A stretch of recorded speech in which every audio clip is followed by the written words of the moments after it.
শীতে কষ্ট হচ্ছে না?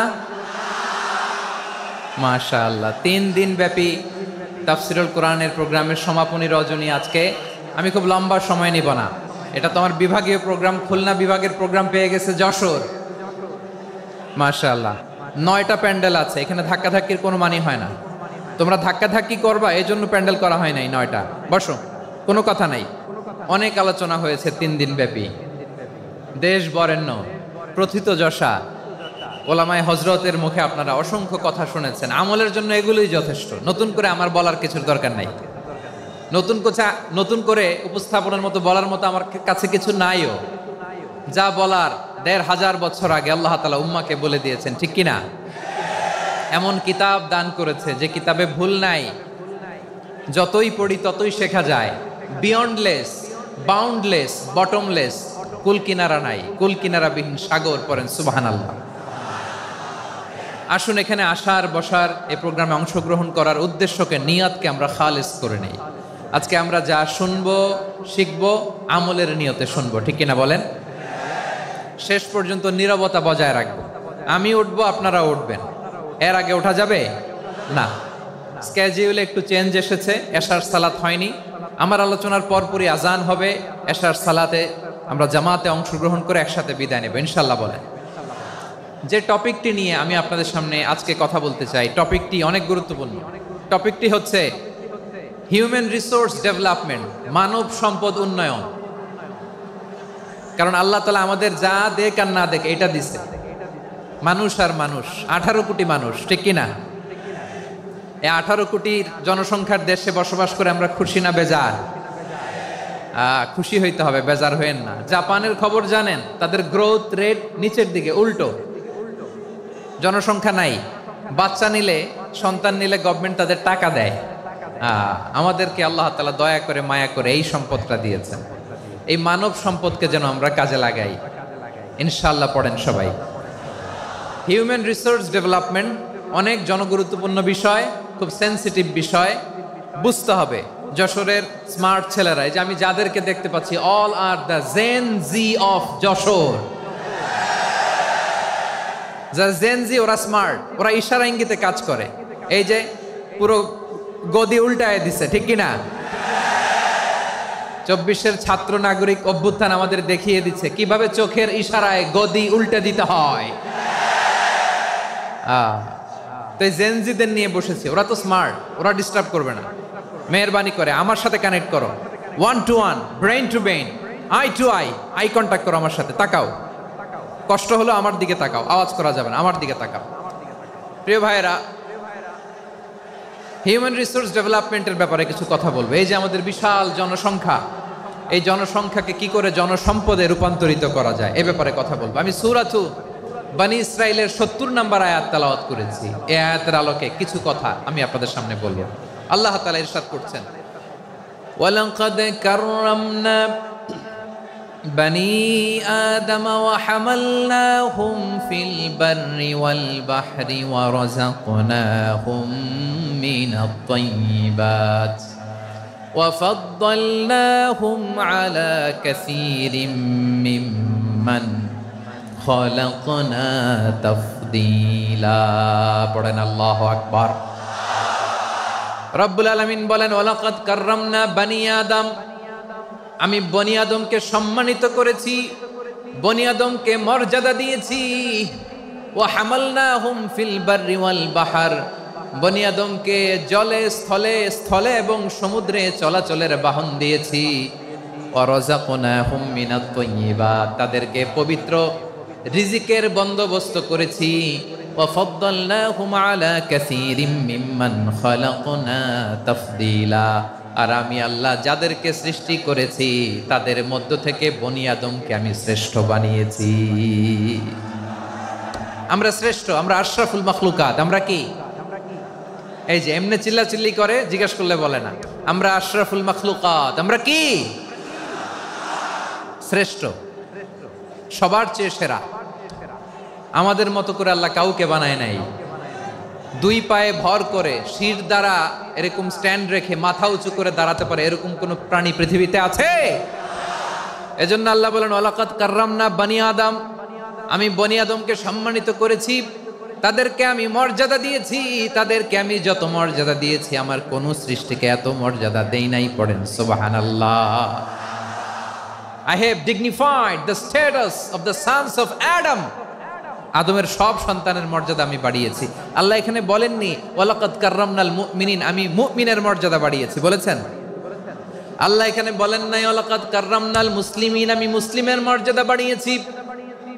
আল্লাহ বলেছেন ওয়ালাকাদ কাররামনা বানি আদম, আমি বনি আদমের সম্মান বাড়িয়েছি, হোক সে মুমিন কিংবা কাফের, মুসলিম কিংবা মুশরিক, আস্তিক কিংবা নাস্তিক, আরব কিংবা অনারব, যেই হোক না কেন আদম সন্তান সবগুলার মর্যাদা বাড়ায় দিয়েছে কে?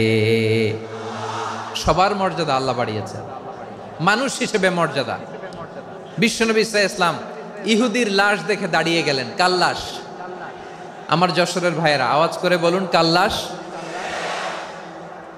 ইহুদির লাশ দেখে দাঁড়ায় গেলেন। সাহাবারা বললেন ইয়া রাসূলুল্লাহ, আপনি দাঁড়ালেন যে, এটা তো ইহুদির লাশ। বিশ্বনবী বললেন আওয়ালাইসাত নাফসান, এটা কি মানুষ নয়? এটা হোক ইহুদি হোক খ্রিস্টান, এটা তো মানুষ। আমি মানুষ দেখে দাঁড়িয়েছি। আই স্যালিউট দ্য হিউম্যানিটি, আমি মানবতাকে সম্মান করেছি। পড়েন সুবহানাল্লাহ। তাহলে এই জমিনে মানুষের মর্যাদা বেশি, হোক আস্তিক হোক নাস্তিক, হোক মুমিন কিংবা কাফের। আদমের সন্তান হলে, মানুষ হলেই তার মর্যাদা বাড়িয়েছে কে? আমার কলিজার টুকরা যশোরের ভাইয়েরা, মানুষের মর্যাদা আল্লাহ এত বাড়িয়েছেন, মানুষ জীবিত থাকলেও যেমনি মর্যাদাবান, মরে গেলেও মর্যাদাবান। সুবহানাল্লাহ পড়েন। মানুষ মরে গেলে এই ডেড বডিটা কি হয়? পচে যায়, গলে যায়, মাটির সাথে মিশে যায়। তাই বলে আপনি ডেড বডির সাথে যাচ্ছে তাই করতে পারবেন না, পারবেন? কেউ যদি অন্যায় করে তাকে যদি আপনি শাস্তির আওতায় আনেন, যা মনে চায় করতে পারবেন না। তারা আগুন দিয়ে পোড়াতে পারবেন না, নাক কাটতে পারবেন না, কান কাটতে পারবেন না, অঙ্গ বিকৃতি করতে পারবেন না। কারণ মানব জাতির মর্যাদা স্বয়ং দিয়েছে কে? ডেড বডি পচে যাবে, গলে যাবে। তারপর ইসলাম বলে না, খবরদার, এই মরা লাশটারও একটা মর্যাদা আছে না নাই? ইসলাম বলে এই লাশটা গলে যাবে, পচে যাবে, কিন্তু এটার অমর্যাদা করো না। কর্পূর দিয়ে, খেজুর পাতা দিয়ে, এটাকে ওয়ার্ম ওয়াটার দিয়ে, গরম পানি দিয়ে ধৌত করো। সাদা শুভ্র ধবধবে কাপড় দিয়ে লাশটাকে তুমি কাভার করো। তারপরে খাটিয়ার মধ্যে লাশটাকে রেখে বিশাল একটা প্রোগ্রাম করো, একটা ফিউনারাল প্রোগ্রাম করো। ওই প্রোগ্রামের ডানে বায়ে পেছনে লাশটারে রাখলে হবে না, প্রোগ্রামের একেবারে সামনটাতে তুমি লাশটাকে রাখো। সুবহানাল্লাহ। একটা ফিউনারাল প্রোগ্রাম করতে হবে, তাকে শেষ বিদায় জানাতে হবে, যেটাকে আমরা জানাজা বলি। কি বলি? জানাজা মানে মাইয়েতের জন্য দোয়া, তার জন্য দোয়া করা হয়। তাকে একটা সিস্টেমেটিক অর্ডারে কবরে রাখা হয়, সুন্দরভাবে সেটাকে কবরস্থ করা হয়, মাটি দেয়া হয়, পানি দেয়া হয়। তার মানে মরে গেলেও মানুষের সম্মান বাড়ায় দিয়েছে কে? এজন্য আল্লাহ বললেন ওয়ালাকাদ কাররামনা বানি আদম, বনি আদমের সম্মান মর্যাদা আমি আল্লাহ বাড়িয়ে দিয়েছি। মানুষের সম্মানে তুমি কখনো আঘাত করো না, ঠিক কি না? তাহলে ভাই, প্রথম মেসেজ হচ্ছে the first and foremost message tonight to the people of Jessore. Allah বলেন I have dignified the status of son of Adam, আমি বনি আদম সবার মর্যাদা বাড়িয়ে দিয়েছি। হোক আস্তিক নাস্তিক, হোক কাফের কিংবা মুশরিক, তার মর্যাদা বাড়াই দিছে কে? যখন বন্যা হয় আমরা ত্রাণ নিয়ে যাই, আমরা শুধু মুসলমানদেরকে ত্রাণ দেই নাকি? হ্যাঁ, আমরা মুসলমানকেও দেই, অমুসলমানকেও দেই, হিন্দুকেও দেই, বৌদ্ধকেও দেই। যেখানেই মানবতা বিপন্ন সেখানে ইসলামের হেল্পিং হ্যান্ড আছে না নাই? সুবহানাল্লাহ। কি দিন আমরা পেয়েছি, কি বিধান আমরা পেয়েছি। ওয়ালাকাদ কাররামনা বানি আদম, আমি বনি আদমকে সম্মানিত করেছি। এরপর আল্লাহ বললেন ওয়া হামালনাহুম ফিল বাররি ওয়াল বাহর, মানুষকে স্থলে এবং সমুদ্রে চলাচলের বাহন আমি দিয়েছি। স্থলে কিভাবে চলবে, জলে কিভাবে চলবে, এই বাহনের ব্যবস্থা করেছে কে? এই জেনজি, এই স্যামড়া, ইরাম করতেছো কিসের জন্য? হ্যাঁ, ইরাম করলে চলবি? হ্যাঁ, বস বস বস বস। আওয়াজ করতেছো কেন? দিবা না, কথা বলতে দিবা না আমাকে? তো এইটা বুঝি তোমাদের ভালোবাসার নমুনা? তোমাদের ভালোবাসার কারণে যদি আমি কোথাও দাঁড়াতেই না পারি, কোথাও বসতে না পারি, কোথাও দুটা কথা বলতে না পারি, এই ভালোবাসা দিয়ে কি হবে আমার? বরং ঘামতে ঘামতে ঘর্মাক্ত হব, রক্তাক্ত হব, কিন্তু সেন্ট্রালি যে ইনস্ট্রাকশন আসবে সেই ইনস্ট্রাকশনের এক চুল আমরা ডানে বায়ে যাব না। এইটা গণজাগরণের জন্য এইটা দরকার, ইসলামী বিপ্লবের জন্য এইটা দরকার। তো আধা ঘন্টা ধরে যদি তোমাদেরকে থামানোই না যায়, এই লস্কর দিয়ে আমি কি করব? আল্লাহর ওয়াস্তে নো নো নো স্লোগান, চুপচাপ একেবারে আমার দিকে তাকাও। আল্লাহ বললেন ওয়া হামালনাহুম ফিল বাররি ওয়াল বাহার, জলে স্থলে আমি চলাচলের যানবাহনের ব্যবস্থা করেছি। আমরা স্থলে ঘোড়ার উপরে চড়ি, উটের উপরে চড়ি, গাড়ির উপরে চড়ি। এই যে গাড়ির ইঞ্জিন বানাইছি আমরা, এটার মেধা দিয়েছে কে? আবার সাগরের মধ্যে আমরা নৌযান, জলযান, বড় বড় জাহাজ দিয়ে এক মহাদেশ থেকে আরেক মহাদেশ যাই, এক দেশ থেকে মালামালগুলো আরেক দেশে পাঠাই। সাগরের ভেতরে নৌকাগুলোরে ধরে রাখলো কে? والفلك التي تجري في البحر بما ينفع الناس, মানুষের উপকার আছে এরকম সরঞ্জামাদি নিয়ে সাগরের উপরে বিশাল বিশাল জলযানগুলো চলে। এগুলো ডুবে যায় না, কাত হয়ে যায় না, পড়ে যায় না। এগুলোকে স্থিতিস্থাপকতাকে ঠিক করে রাখলো কে? আপনারা জাহাজ দেখেছেন? জাহাজ, হ্যাঁ, বাড়ি চট্টগ্রাম হইলে দেখতে পারতেন। দেখছেন? বিশাল বিশাল জাহাজ, বিশাল জাহাজ মালামাল নিয়ে এক মহাদেশ থেকে আরেক মহাদেশে যায়। গত মাসে আমার জাপান সফর ছিল। এই যে বাংলাদেশে যে গাড়িগুলো চালান, বেশিরভাগ গাড়ি আসে কিন্তু জাপান থেকে। হাজার হাজার গাড়ি একটা জাহাজ বহন করতে পারে, হাজার হাজার গাড়ি। এটারে সাগরের মধ্যে ভাসাইলো কে? সবাই বলুন, ভাসালো কে? হাজার হাজার গাড়ি নিয়ে জাপানিজ গাড়িগুলো আমাদের চট্টগ্রামের এয়ারপোর্টের বন্দরে ভিড়ে। যুক্তরাষ্ট্রে আমি দেখেছি বিশাল বিশাল জাহাজ। আপনারা টাইটানিক জাহাজের নাম শুনেছেন? টাইটানিকেরও 8 গুণ 10 গুণ বড়। সুবহানাল্লাহ কইবেন না? টাইটানিক জাহাজের 8 গুণ 10 গুণ বড় একটা জাহাজ আছে, আইকন অফ দ্য সি, আমি দেখে এসেছি। রয়্যাল ক্যারিবিয়ান দেখে এসেছি। সাগরের সামনে জেটিতে যখন দাঁড়ালাম, জাহাজটা যখন যায়, আমার মনে হচ্ছে একটা শহর, গোটা শহর, the entire city is floating on the water. পুরো একটা শহর মনে হয় পানির উপর দিয়ে ভেসে যাচ্ছে। পড়েন সুবহানাল্লাহ। এই যে আইকন অফ দ্য সি, এই ক্রুজ, এই জাহাজটা, এটার ভিতরে স্টেডিয়াম আছে। কিসের ভিতরে স্টেডিয়াম? কথা বুঝে নাই বোধহয়। স্টেডিয়াম কিসের ভিতর?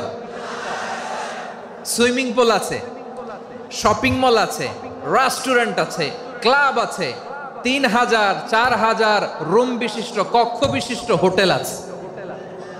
এই সবগুলোর নিয়ে এগুলো চলে সাগরের এই দোলার মধ্যে, জলোচ্ছ্বাসের মধ্যে। এই সাগরের ভেতরে এই জাহাজগুলোর ভাষায় রাখছে কে? সূরা আর রহমানে আল্লাহ তাআলা বললেন ওয়ালাহুল জাওয়ারিল মুনশাআতু ফিল বাহরি কাল আ'লাম ফাবিআইয়ি আলা, সবাই পড়েন ফাবিআইয়ি আলাই রাব্বিকুমা তুকাযিবান। পাহাড় সম বড় বড় জাহাজগুলো মাল বোঝাই করে সাগরের মধ্যে ভেসে বেড়ায়। এগুলো দিয়ে মালামাল বহন করা যায়, মানুষরা এক দেশ থেকে আরেক দেশে যায়। এই জাহাজগুলোরে সাগরের ভেতরে ভাসায় রাখলো কে? এই আয়াতের ভেতরে আল্লাহ তাআলা সূরাত বনী ইসরাঈলের এই চমৎকার আয়াতের ভেতরে আল্লাহ তাআলা বেসিকলি মানব জাতির প্রতি তার 4টি স্পেশাল অনুগ্রহের কথা বলেছেন। কয়টি? 2টা বলে ফেলছি। 1 নাম্বার ওয়ালাকাদ কাররামনা বনী আদম, আমি বনী আদমের সম্মান বাড়াইছি। নাকি মুসলমানদের? নাকি মুসল্লিদের? কার সম্মান বাড়িয়েছি? বনী আদমের। তাহলে human dignity, the first part of the verse talks about the human dignity. 2 number অংশ আল্লাহ তাআলা বললেন ওয়া হামালনাহুম ফিল বাররি ওয়াল বাহর, স্থলে এবং সমুদ্রে আমি তাদের জন্য চলাচলের বাহন দিয়েছি। সুবহানাল্লাহ। তার মানে smooth movement on land and sea, জলে এবং স্থলে যাতে আমরা স্মুথলি মুভ করতে পারি আল্লাহ তাআলা দিয়েছেন। 3 নাম্বার আল্লাহ তাআলা বললেন ওয়া রাযাকনাহুম মিনাত তাইয়্যিবাত, মানুষের জন্য আমি পবিত্র রিজিকের ব্যবস্থা করেছি। জলে এবং স্থলে যত প্রাণী আছে সবগুলা প্রাণীকে রিজিক দেয় কে? আমাদেরকে রিজিক দেয় কে? সাগরের মাছগুলোকে, বড় বড় তিমি মাছগুলোরে রিজিক দেয় কে?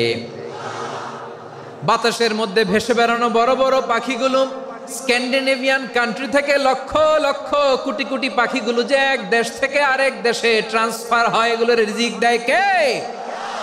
রব্বুল আলামিন বলেন, ওয়ামা মিন দাব্বাতিন ফিল আরদি ইল্লা আলাল্লাহি রিজকুহা ওয়া ইয়ালামু মুস্তাকাররাহা ওয়া মুস্তাওদাআহা কুল্লুম ফি কিতাবিম মুবিন। আল্লাহু আকবার।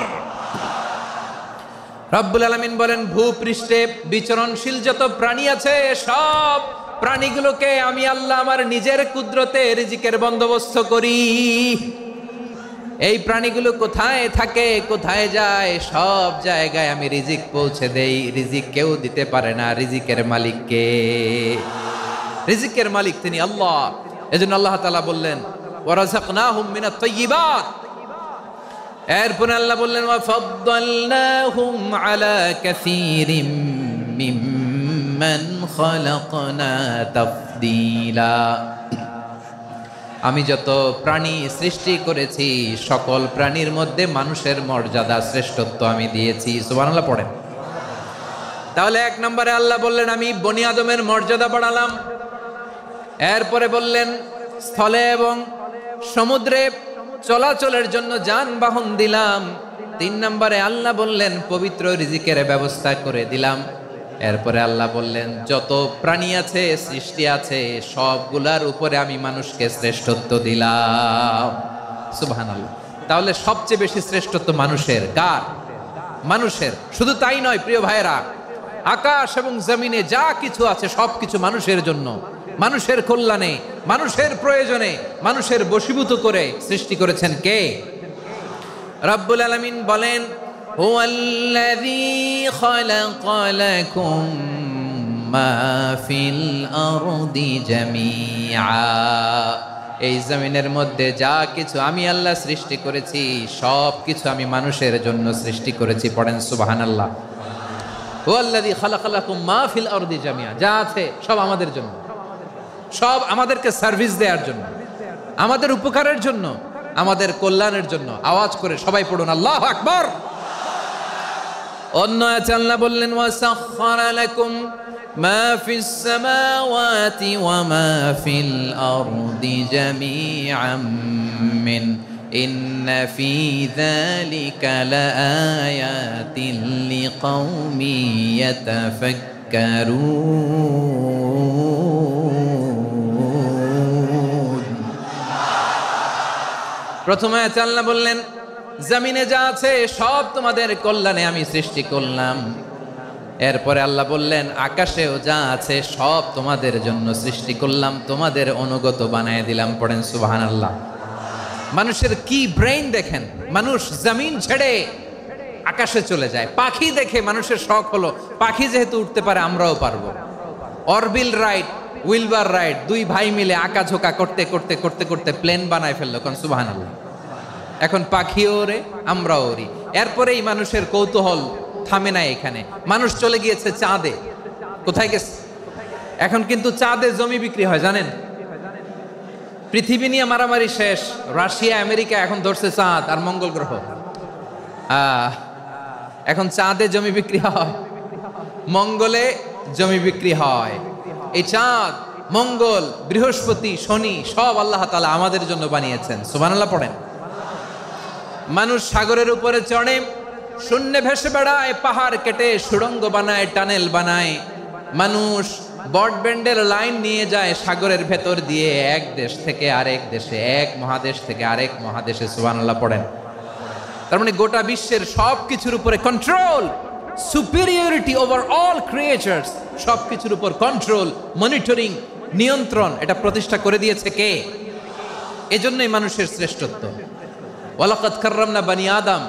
আমি বনি আদমের সম্মান বাড়িয়েছি, মর্যাদা আমি বাড়িয়ে দিয়েছি এই কারণে, কারণ মানুষ সব কিছুর উপর নিয়ন্ত্রণ নিতে পারে। মানুষকে নিয়ে এই কোরআনের সব আলোচনা, মানুষকে নিয়ে এই কোরআনের সব। তাই কোরআনের কেন্দ্রীয় আলোচ্য বিষয় হচ্ছে মানুষ। কোরআনের কেন্দ্রীয় আলোচ্য বিষয় কি? যশোরের ভাইয়েরা বুঝে থাকলে সবাই বলবেন কোরআনের কেন্দ্রীয় আলোচ্য বিষয় কি? এই যে আমি মূল আলোচনায় যাচ্ছি এখন। কেন মানুষ কোরআনের কেন্দ্রীয় আলোচ্য বিষয়? এই যে ভাইয়েরা, এই যে হাত জোর করে, এই যে Jessore Gen Z, the smart people of Jessore, হাত জোর করে বলতেছে, হাত জোর করে তোদের কাছে আল্লাহর দোহাই লাগে, স্টপ স্টপ। শুরুতে একবার বলেছে জায়গা না হলে আস্তে আস্তে ধাক্কা দিবা, সামনে না পিছনে, দিয়ে দিয়ে বেরোয় চলে যাও। এলইডিতে দেখো, এই যে আল্লাহর ওয়াস্তে জায়গা না হলে ওদিকে যাও। কোরআনের মাহফিলে বিশৃঙ্খলা, এটা কাফিরদের আলামত। কাফিররা শীষ দিত, শীষ। বিশ্বনবী কোরআনের তাফসির করলে কাফিররা শীষ দিত আর ক্ল্যাপিং করত, হুইসেল এন্ড ক্ল্যাপিং। তো আমরা কি এখানে বিশৃঙ্খলা করতে আসছি? তো বারবার থামানো লাগে কেন? কোনো আওয়াজ হবে না, বললাম তো, স্টপ। আওয়াজ করে বলুন কোরআনের কেন্দ্রীয় আলোচ্য বিষয় কি? সবাই বলেননি। এতগুলো মানুষ উত্তর দিলে এতটুকু আওয়াজ হয়, অন্তত আমি বিশ্বাস করি না। যশোর, আওয়াজ করে বলো কোরআনের কেন্দ্রীয় আলোচ্য বিষয় কি? মানুষ। এই মানুষ কোরআনের কেন্দ্রীয় আলোচ্য বিষয়। মানুষকে আল্লাহ স্বাধীনতা দিয়েছেন, ফামান শাআ ফালইউমিন ওয়া মান শাআ ফালইয়াকফুর। চাইলে মুমিন হতে পারো, চাইলে কাফের হতে পারো, তোমার ইচ্ছা। তবে জেনে রাখো, মুমিন হলে পাবা জান্নাত, কাফির হলে পাবা জাহান্নাম। নাও দ্য ডিসিশন ইজ ইয়ার্স। সিদ্ধান্ত তোমার, জান্নাতে যাবা না জাহান্নামে যাবা। যশোরের ভাইয়ের আওয়াজ করে বলুন কই যেতে চান, জান্নাতে না জাহান্নামে? ডান দিকে না বাম দিকে? ডানপন্থী না বামপন্থী? চিল্লা চিল্লি না চুপচাপ? চুপচাপ কয়ে আবার চিল্লাচিল্লি শুরু করে দিয়েছে। মাশাআল্লাহ। তাহলে কোরআনের কেন্দ্রীয় আলোচ্য বিষয় মানুষ। আমার সাথে থাকতে হবে, তোমাদেরকে নিয়ে আমি আলোচনা শেষ পর্যন্ত যাব। অনেক গুরুত্বপূর্ণ কথা বাকি আছে, আমাকে সহযোগিতা করতে হবে। মাশাআল্লাহ, এই তো ঠান্ডা হয়েছে। হ্যাঁ ঠিক আছে, ঠিক আছে, ঠিক আছে। মানুষকে আল্লাহ এত স্বাধীনতা দিয়েছেন, মানুষ চাইলে অনেক ভালো হইতে পারে। ভালোর রাস্তাও খোলা, খারাপ হওয়ার রাস্তাও খোলা। ভালো হইলে মানুষ অনেক ভালো, খারাপ হইলে অনেক খারাপ। ভালো হইলে সবচেয়ে ভালো, খারাপ হইলে সবচেয়ে খারাপ। এজন্য সিদ্ধান্ত আপনাকে নিতে হবে। আল্লাহ তাআলা বলছেন, লাকাদ খালাকনাল ইনসানা ফি আহসানি তাকওয়িম সুম্মা রাদাদনাহু আসফালা সাফিলিন। আমি মানুষকে অনেক সুন্দর অবয়বে, সুন্দর আকৃতিতে সৃষ্টি করেছি। তার শুধু চেহারার ডিজাইনটাই সুন্দর নয়, তার ব্রেনটা বড্ড সুন্দর, তার মানসিকতা বড্ড সুন্দর, তার সৃজনশীলতা বড্ড সুন্দর। পড়েন সুবহানাল্লাহ। আমাদের চেহারা, অবয়ব, ডিজাইন যে সুন্দর তা না, আমাদের ব্রেনটা অনেক সফিস্টিকেটেড ব্রেন, অনেক সফিস্টিকেটেড। এই 1.5 কেজি ব্রেন ইউজ করে মানুষ গোটা বিশ্বে সভ্যতা বিনির্মাণ করেছে, ঠিক কিনা? এই ব্রেন আল্লাহ তাআলা আমাকে দিয়েছে। এটারে কাজে লাগালে, আপনার 6 সেন্স কাজে লাগালে আপনি অনন্য মানুষ হয়ে উঠবেন, মহামানবে রূপান্তরিত হবেন। মানুষ হতে পারে, চাইলেই মহামানব হতে পারে। আবার যদি মানুষ চায় খারাপও হতে পারে। আল্লাহ বললেন শুধু ভালোই না, ভালো হতে চাইলে অনেক ভালো তুমি হতে পারো, আবার খারাপ হতে চাইলে অনেক খারাপ তুমি হতে পারো। সুম্মা রাদাদনাহু আসফালা সাফিলিন।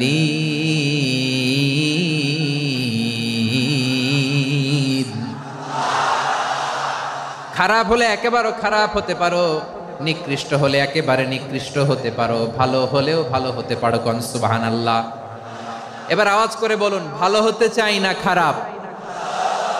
শ্রেষ্ঠ না নিকৃষ্ট? মানুষ ভালো হলে মানুষ ফেরেশতার চেয়েও ভালো, মানুষ খারাপ হলে সে পশুর চেয়েও খারাপ। কথা ঠিক কিনা বলেন? ভালো হলে ফেরেশতার চেয়েও ভালো, খারাপ হলে পশুর চেয়েও নিকৃষ্ট। তার মানে শ্রেষ্ঠত্বে মানুষ, শ্রেষ্ঠত্বে ফেরেশতাকে হার মানায়, আর অধপতনে শ্রেষ্ঠত্বে ফেরেশতাকে ছাড়িয়ে যায়, আর অধপতনে পশুকেও হার মানায়। আই রিপিট, আমি আবারও বলছি, মানুষ শ্রেষ্ঠত্বে ফেরেশতাকে ছাড়িয়ে যায়, আর অধপতনে সে পশুকেও হার মানায়। আওয়াজ করে বলতে হবে ঠিক কিনা?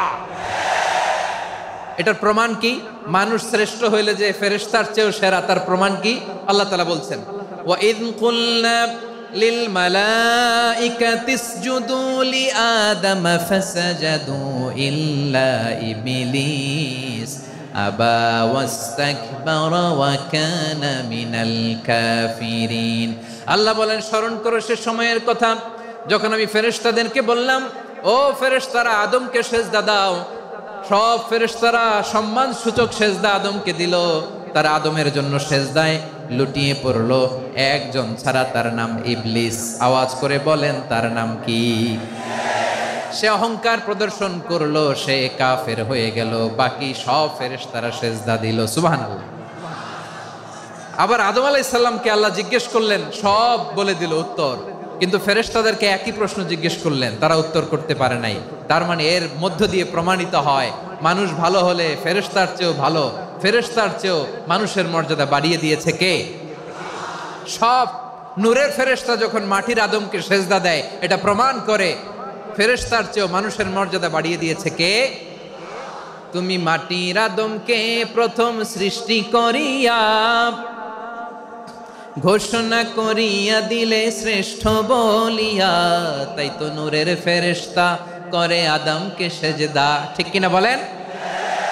তাই তো নূরের ফেরেশতা করে আদমকে সেজদা। সবার চেয়ে সম্মান দিলে মাটির আদমকে। আল্লাহু আল্লাহু তুমি জাল্লে জালালুহু, শেষ করা তো যায় না গে তোমার গুণগান। পড়েন না? পড়েন। আল্লাহু আল্লাহু তুমি জাল্লে জালালুহু, শেষ করা তো যায় না গে তোমার গুণগান। আল্লাহু আল্লাহু। আল্লাহু আকবার। আদমের মর্যাদা বেশি, মানুষের মর্যাদা বেশি। মানুষ শ্রেষ্ঠ, তার প্রমাণ নূরের ফেরেশতা মাটির আদমকে সেজদা করে। আওয়াজ করে বলেন ঠিক কিনা? তাহলে মানুষ ভালো হলে ফেরেশতার চেয়ে ভালো। আবার মানুষ যদি খারাপ হয়, সে পশুর চেয়েও খারাপ। অধপতনে পশুত্বকে হার মানায়। তার প্রমাণ? তার প্রমাণ কি? তার প্রমাণ হচ্ছে, যশোরের ভাইরা দেখবেন পত্রিকায় নিউজ পেপারে মাঝে মাঝে এরকম দেখা যায়, এক মানুষ আরেক মানুষকে হত্যা করে 20 টুকরা করে বস্তার ভিতরে ভরেছে। আপনারা এই নিউজ পড়েন নাই না? দেখেন নাই? দেখছেন? মানুষ মানুষকে হত্যা করে কয় টুকরা? জোরে বলেন। এখানেই ক্ষান্ত হয় না, আবার কোথায় ভরছে? বস্তার ভেতরে। আচ্ছা, বুঝে থাকলে আওয়াজ করে বলেন, কোনদিন শুনছেন একটা হাতি আর একটা হাতিকে হত্যা করে 20 টুকরা করছে, এরপরে বস্তার ভিতরে ভরছে? হয়েছে? তাহলে দেখেন, মানুষ যদি খারাপ হয়, সে পশুকেও হার মানায়। চিল্লায় বলো ঠিক কিনা? এমনও দুশ্চরিত্র মানুষ আছে যার যার নজর থেকে 6 মাসের ছোট্ট মেয়ে থেকে শুরু করে 80 বছরের বৃদ্ধারাও নিরাপদ নয়। পশুকেও হার মানে। মানুষ মানুষের ঘর জ্বালিয়ে পুড়ে মেসাকার করে দেয়, জনপদের পর জনপদ জ্বালায় দেয়। এরকম আছে না নাই? বোমা মেরে শহরগুলো উড়িয়ে দেয়। এই যে ইসরায়েল গাজার মধ্যে যে অ্যাটাক করেছে, এরা মসজিদ মানে নাই, মসজিদে বম ফেলেছে। এরা খ্রিস্টানদের চার্চ গির্জা মানে নাই, গির্জায় বম ফেলেছে। পৃথিবীর ইতিহাসে never happened in the history of the world that someone bombed on a hospital, on a ICU center. এমন হাসপাতাল যেখানে আইসিইউর রোগীরা আছে, ওই হাসপাতালের উপরও ইসরায়েলি সৈনিকেরা বোমা মেরেছে। জোরে বলেন ঠিক কিনা? এরা মানুষ? আওয়াজ করে বলেন, এরা মানুষ না। প্রিয় ভাইয়েরা, চোখ কান নাক মুখ থাকলেই মানুষ না। যা সামনে দেখেন এগুলো সব মানুষ না, এগুলো জনসংখ্যা। এগুলো কি? সবাই বলুন, এগুলো কি? বাড়ছে জনসংখ্যা, কমছে মানুষ। বাড়ছে জনসংখ্যা, কমছে। এই দুনিয়া এখন তো আর সেই দুনিয়া নাই, মানুষ নামের মানুষ আছে দুনিয়া বোঝাই, সেই মানুষের ভিড়ে আমার আসল মানুষ নাই। ঠিক কিনা? আসল মানুষের বড্ড অভাব, আসল মানুষের বড্ড অভাব। আমার ভাইয়েরা, মানুষ খারাপ হলে পশুকেও হার মানায়। আচ্ছা, আওয়াজ করে বলেন, এই যশোরের ছেলেরা এদিক তাকাও, আওয়াজ করে বলো, যে ইসরায়েলি সোলজাররা উপর থেকে বোমা মারলো, তারাও মানুষ, তারাও কি? ওরাও রক্তে মাংসে মানুষ, ওদেরও পরিবার আছে। বোমা মেরে যেই মেয়েটাকে তারা অনাথ বানায়, ইয়াতিম বানায়, ও কিন্তু বাসায় ওর মেয়েটাকে রেখে আসছে, ঠিক কিনা বলেন? বম্বিং করে যে বাবাকে মেরে, স্বামীকে মেরে স্ত্রীকে বিধবা বানায়, তারও ঘরে স্ত্রী আছে। উপর থেকে বম মেরে মানুষ মেরে দিচ্ছে, তারাও মানুষ। 1945 সালের 6 আগস্ট আমেরিকান সোলজাররা হিরোশিমায় বম মেরেছে। আমি নিজে দেখে এসেছি জাপানের হিরোশিমাতে। সকাল 8:15 মানুষ কেউ অফিসে যাচ্ছিল, কেউ খেতে খামারে কাজ করতে যাচ্ছিল। লিটল বয় নামে একটা বোম মেরেছে তারা। এই বোমের আঘাতে, পারমাণবিক এই বোমার রেডিয়েশনে আঘাতে, বোম ব্লাস্ট হওয়ার পরে মুহূর্তের মধ্যে 1,40,000 নাই। উপর থেকে যারা মারতেছে এরাও মানুষ, যাদেরকে মারলো তারাও। তার মানে মানুষে মানুষে পার্থক্য আছে না? নেই, মানুষে মানুষে পার্থক্য আছে। নাক কান চোখ মুখ থাকলেই মানুষ নয়। বাড়ছে জনসংখ্যা, কমছে মানুষ, চিল্লায় বলো ঠিক কিনা? তাহলে আমরা বুঝলাম মানুষ ভালো হলে অনেক ভালো, খারাপ হলে অনেক খারাপ। ও আমার কলিজার টুকরা যশোরের ভাইয়েরা, আসুন না 3 দিন ব্যাপী এই তাফসিরুল কোরআনের ঐতিহাসিক প্রোগ্রাম থেকে আমরা সিদ্ধান্ত নেই, আমরা ভালো মানুষ হব নাকি খারাপ মানুষ হব। কলিজা থেকে, প্রাণ থেকে আওয়াজ করে সবাই বলুন, ভালো মানুষ নাকি খারাপ মানুষ? ভালো মানুষ হইতে হবে। ভালো মানুষ যারা জগৎটাকে এনলাইটেন করবে, যারা এনলাইটেন করবে, যারা সত্যের বীর সেনানী হয়ে দাঁড়াবে, যারা সত্যের পক্ষে কথা বলবে, যারা জালিমের মসনদকে ভেঙে খান খান করে দেবে, এরকম হওয়ার দরকার আছে না নাই? এরকম ভালো মানুষ আমরা হতে চাই কি চাই না? মানুষকে যত্ন নিলে মানুষ যে কত ভালো হয় আপনি কল্পনাও করতে পারবেন না। এই যে আপনাদের যশোরে যে ভালো ছেলেগুলো আছে, যে ভালো তরুণগুলো আছে, যে যুবকগুলো আছে, যে ভালো আলেমরা আছে, ভালো নেতারা আছে, সবাই যদি তাদের মতো হতো, পুরো যশোরটা একটা জান্নাতের টুকরা হয়ে যেত। আওয়াজ করে বলেন ঠিক কিনা?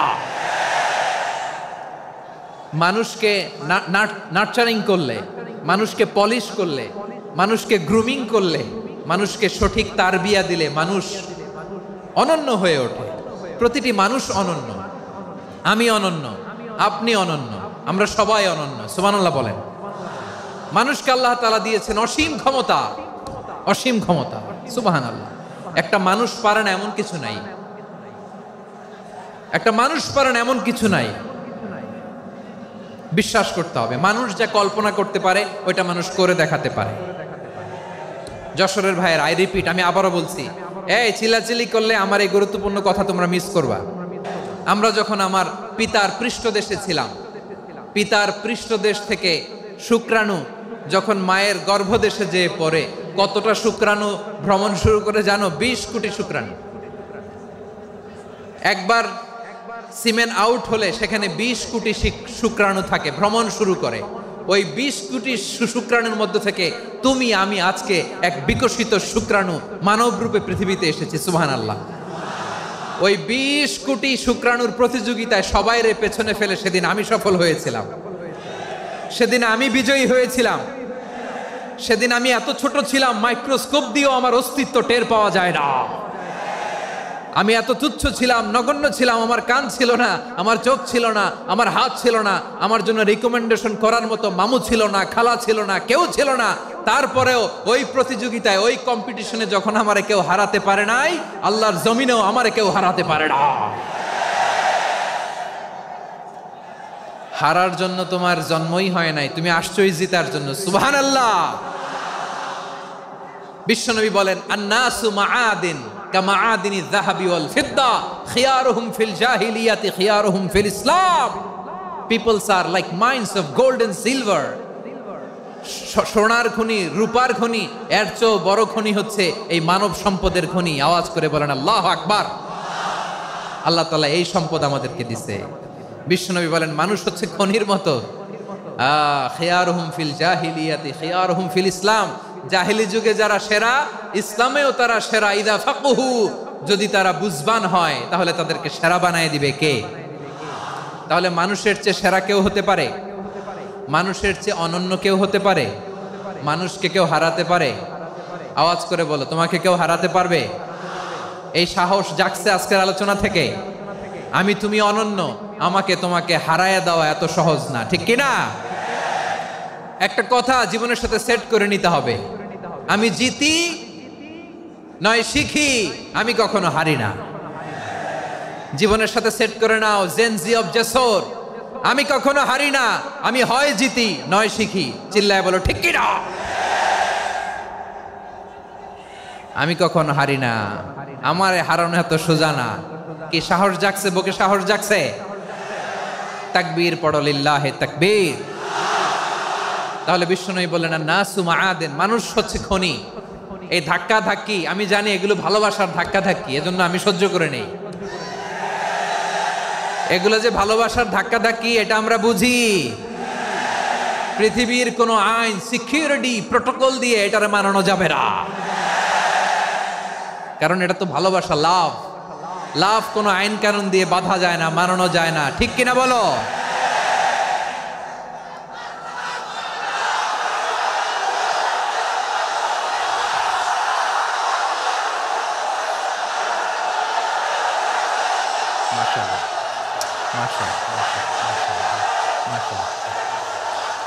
ঠিক আছে, বসুন বসুন বসুন। আল নাসু মাআদিন, মানুষ হচ্ছে খনি। এই খনির যত্ন নিতে হবে। আমার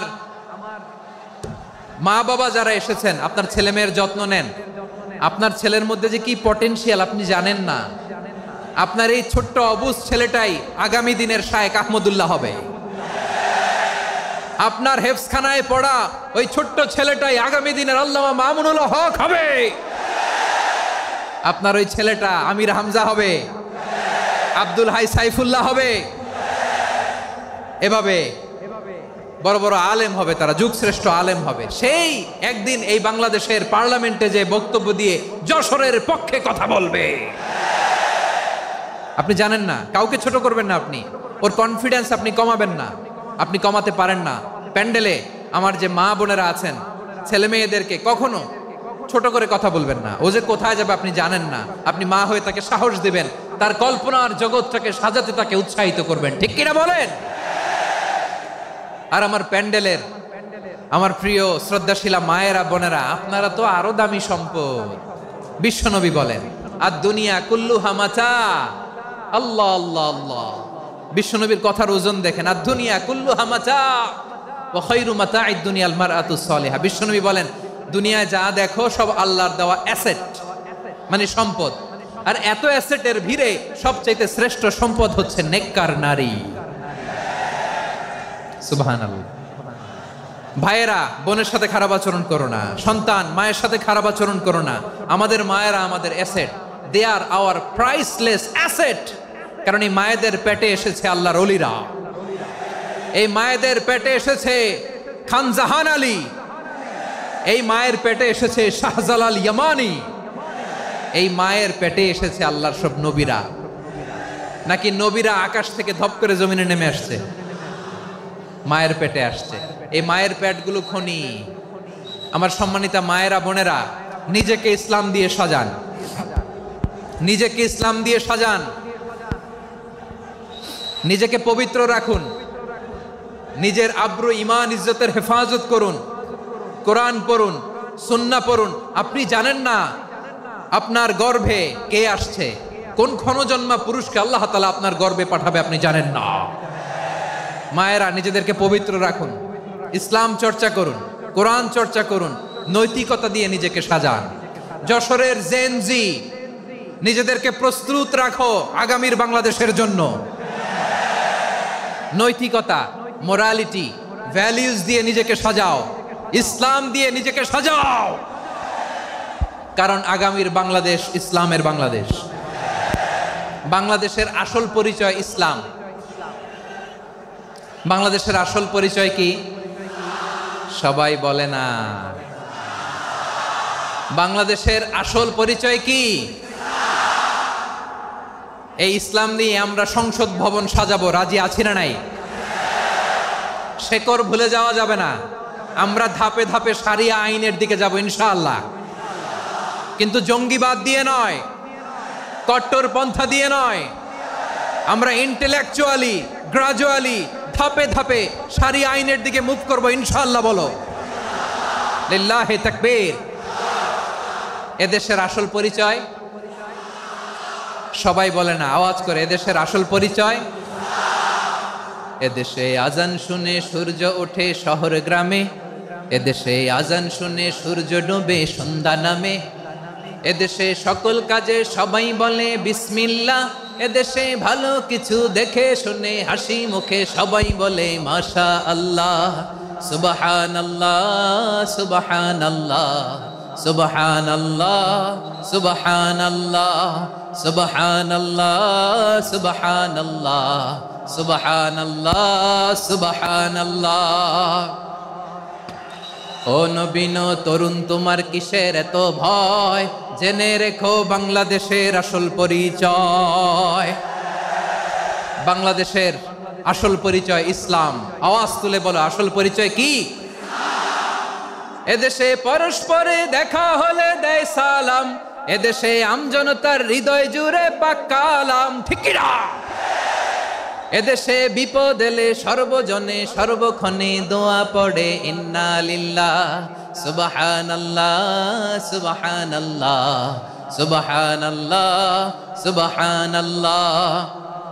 এদেশে আজান শুনে সূর্য ওঠে শহর গ্রামে, এদেশে আজান শুনে সূর্য ডুবে সন্ধ্যা নামে, এদেশে সকল কাজে সবাই বলে বিসমিল্লাহ, এদেশে ভালো কিছু দেখে শুনে হাসি মুখে সবাই বলে মাশা আল্লাহ সুবহানাল্লাহ। আওয়াজ করে সুবহানাল্লাহ সুবহানাল্লাহ সুবহানাল্লাহ সুবহানাল্লাহ। সবাই একসাথে সুবহানাল্লাহ সুবহানাল্লাহ সুবহানাল্লাহ সুবহানাল্লাহ। এদেশের আসল পরিচয় কি?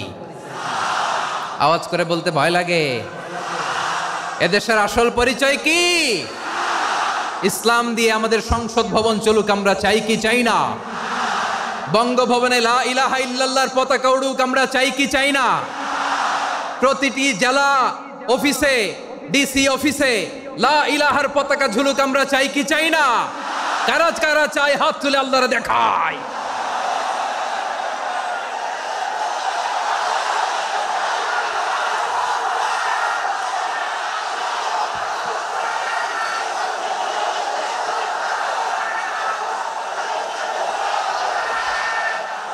মাশাআল্লাহ মাশাআল্লাহ মাশাআল্লাহ মাশাআল্লাহ। যশোর আওয়াজ করে বলো, ভালো মানুষ না খারাপ মানুষ? বুঝে বলছো তো? মানুষ ভালো হলে যে কত ভালো। এই মানুষকে যত্ন নিলে, মানুষকে মানুষ বানালে যে সে কি হতে পারে শুনবা? হ্যাঁ, নাকি মোনাজাত দিয়ে দিব? শুনবা? তাহলে থামতে হবে। থামো, আমি যখন বলবো থামো থামো, তাকবীরের সময় দিলে তাকবীর, থামো থামো। মানুষকে যত্ন নিলে, এই এদিকে এদিকে, ড্রোন নামায় ফেলো। হয়েছে, ড্রোনের ফুটেজ হয়ে গেছে, এবার ড্রোন নামায় ফেলো। আমার দিকে তাকাও। মানুষকে, তোমরা এদিক সেদিক তাকালে তো গুরুত্বপূর্ণ পয়েন্ট মিস হয়ে যাবে। এদিকে এদিকে, হ্যাঁ মাস ঠিক আছে, এদিকে। মানুষকে যত্ন নিলে মানুষের মধ্যে যারা কি পটেনশিয়াল রেখেছে। আমি জাপানের দুইটা উদাহরণ দেই। জাপানের এই এই এভাবে এভাবে হবে, হয় বসো নয় পেছনে, কথা নাই, কথা তো বলাই যাবে না, হারাম কথা বলা। আজকে একেবারে চুপ, আজকের জন্য হারাম করে দিছে আমি, এই কিছু সময়ের জন্য একেবারে নিষিদ্ধ। জাপানের দুইটা উদাহরণ দেই, খেয়াল করে একটু শুনেন, বুঝবেন। আল্লাহ, 2022 সালে জাপানের সাথে জার্মানির খেলা, ফিফা ওয়ার্ল্ড কাপ 2022। এক পক্ষে জাপান, আরেক পক্ষে কোন দেশ? কথা শোনে নাই।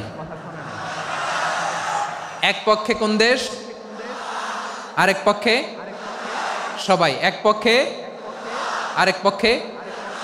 ওই খেলায় জিতেছিল জাপান, জিতেছিল 22 সালের এই ফিফা ওয়ার্ল্ড কাপে জাপান ফুটবল খেলায় জিতে as a part of their celebration তারা খেলার পরে পুরো স্টেডিয়ামটারে ক্লিন করে, the fan base of Japan, lakh lakh মানুষ খেলা দেখতে যায়, তো এত ডাস্টবিনও তো নাই, তো যারা ডাস্টবিনে জায়গা পায় নাই তারা এই যে চকলেটের প্যাকেট, পানির বোতল, চিপসের প্যাকেট তারা এদিকে সেদিকে রেখে দিয়েছে। জাপানের ভক্তরা, জাপানের ফলোয়াররা as a part of their celebration তারা খেলার পরে পুরো স্টেডিয়ামের সব ময়লা আবর্জনা ক্লিন করে তারপরে বিদায় নিয়েছে। তাদেরকে কি ক্লিন করার দায়িত্ব দেওয়া হয়েছিল? এই যশোর, জাপানের যে ছেলেরা খেলা দেখতে গেছিল ওদেরকে কি ক্লিন করার দায়িত্ব দিছিল? তারা কি স্টেডিয়ামের পরিচ্ছন্নতা কর্মী? তাদের আকল, তাদের সিক্স সেন্স তাদেরকে বলেছে। ছোটবেলা থেকে জাপান গভর্নমেন্ট ওদেরকে এত পরিচ্ছন্নতা শেখায়, ক্লিনলিনেস অ্যাওয়ারনেস ক্যাম্পেইন করায়। ক্লাসে আমি দেখেছি, ক্লাসে নিজের বেঞ্চ নিজে মুছে, ক্লাসের মাঝখানে একটা সময় দেয়, নিজের টেবিল নিজে মুছে, নিজের ক্লাসরুমটা নিজে পরিষ্কার করে, রাস্তাঘাটে একটা ধুলা নাই, ময়লা নাই, একটা টিস্যু নাই। খেলার পরে গোটা বিশ্বকে তাক লাগিয়ে দিয়েছে। জাপানের ফ্যানরা সবার রেখে যাওয়া গার্বেজ, টিস্যু, বোতল পরিষ্কার করে তারপরে স্টেডিয়াম থেকে বিদায় নিয়েছে। আমরা কেন এমন হইতে পারলাম না? আমরা কেন এমন হইতে পারলাম না? জাপানের যারা এগুলো করছে ওদের 3টা করে চোখ না? চোখ তো 3টা জাপানা লাগো, জাপানা লাগো, হাত তো 4টা, কান তো 6টা। হ্যাঁ, নাকি আমার মতো 2 হাত 2 কানওয়ালা মানুষ? চোখে দেখলে ওটা মানুষ না। চিন্তা করছেন? তার মানে জাপানিজদেরকে যে গ্রুমিং করে শিখানোর মাধ্যমে পরিচ্ছন্ন বানানো গেছে, ওরা যেমনি মানুষ আমরাও মানুষ। আমাদের সন্তানদেরকে শেখালে তারাও পারবে, পারবে কিনা? 2 নম্বর উদাহরণ বলি। চট্টগ্রাম ফেনীতে যারা গিয়েছেন, মেঘনা গুমতি ব্রিজ প্রকল্প নাম শুনছেন? মেঘনা একটা ব্রিজ পার হওয়া লাগে। এই মেঘনা গুমতি, এখানে 3টা ব্রিজ কাঁচপুর সহ, এই 3টা ব্রিজের নির্মাণ কাজ, রেনোভেশনের কাজ দেয়া হয়েছিল জাপানের একটা কোম্পানিকে। কাকে? জাপানের কোম্পানির নির্মাণ শেষে 738 কোটি টাকা বেঁচে গেছিল, এটা গভর্নমেন্টের হাতে দিয়ে তারা বিদায় নিয়েছে। কত টাকা? 738 কোটি টাকা। যত প্রাক্কলিত ব্যয় নির্ধারণ করা হয়েছে সব টাকা সরকার, তৎকালীন সরকার 2019-এর সরকার, কারা ছিল তো জানেন? এই 2019-এর সরকার তাদেরকে দিয়েছে। তারা রিনোভেশন নির্মাণ শেষে 738 কোটি টাকা অতিরিক্ত বেঁচে গেছিল, এটা আবার গভর্নমেন্টের হাতে বুঝাই দিয়ে তারা বিদায় নিচ্ছে। আমরা কেন এমন হইতে পারলাম না? জাপানের ওরাও মানুষ, আমরাও মানুষ, তার মানে মানুষে মানুষে পার্থক্য আছে না নাই? আচ্ছা, জাপানের 2টা উদাহরণ দিলাম, এবার আমার দেশের 2টা উদাহরণ দিব না?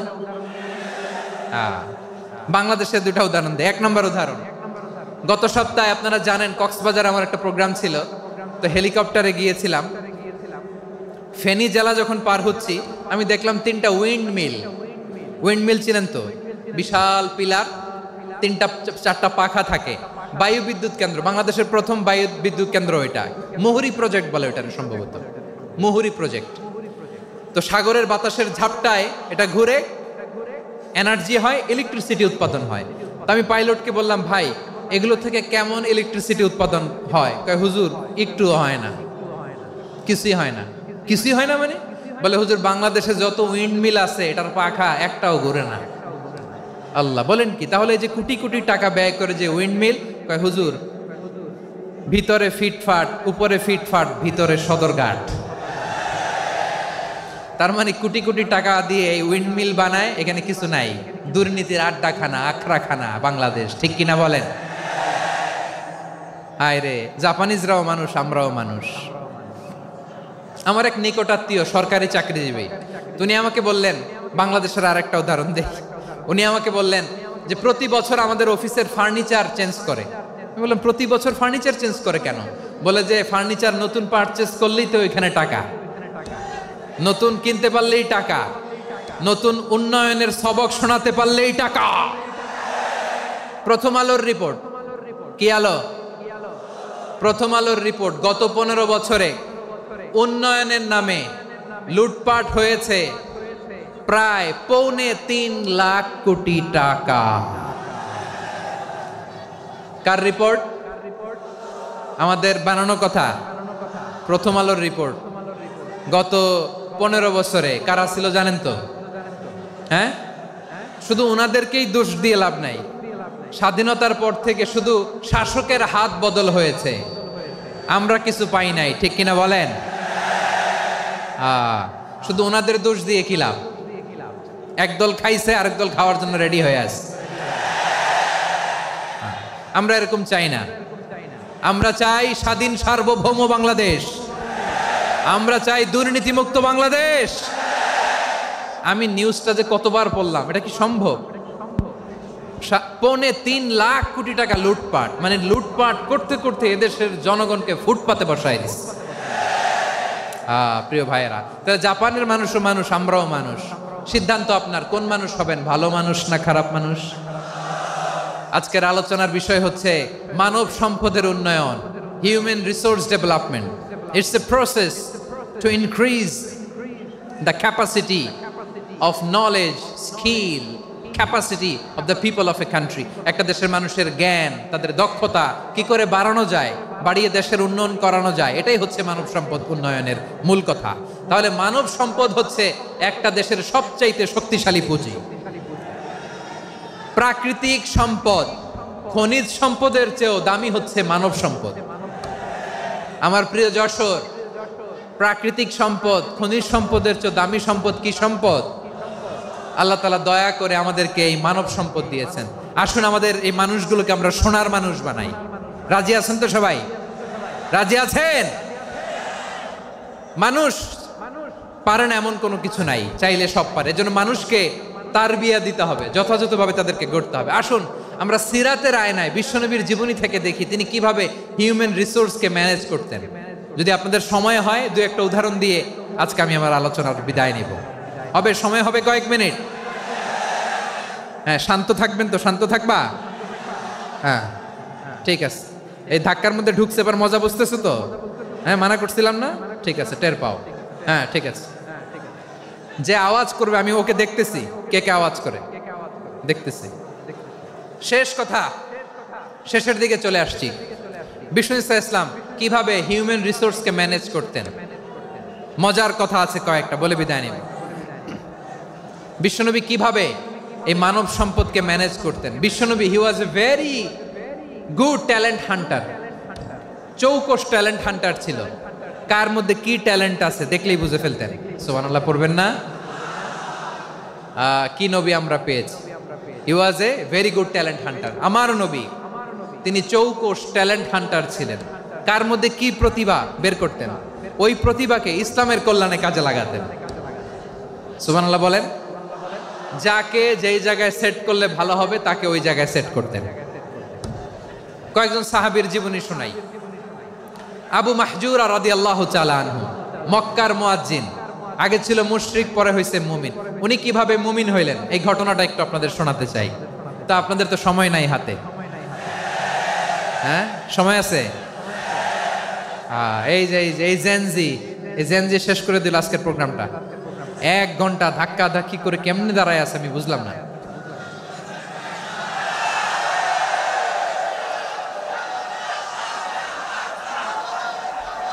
না না, তাকবির না, চুপ করতে হবে। What I need, you stop. Just shut up.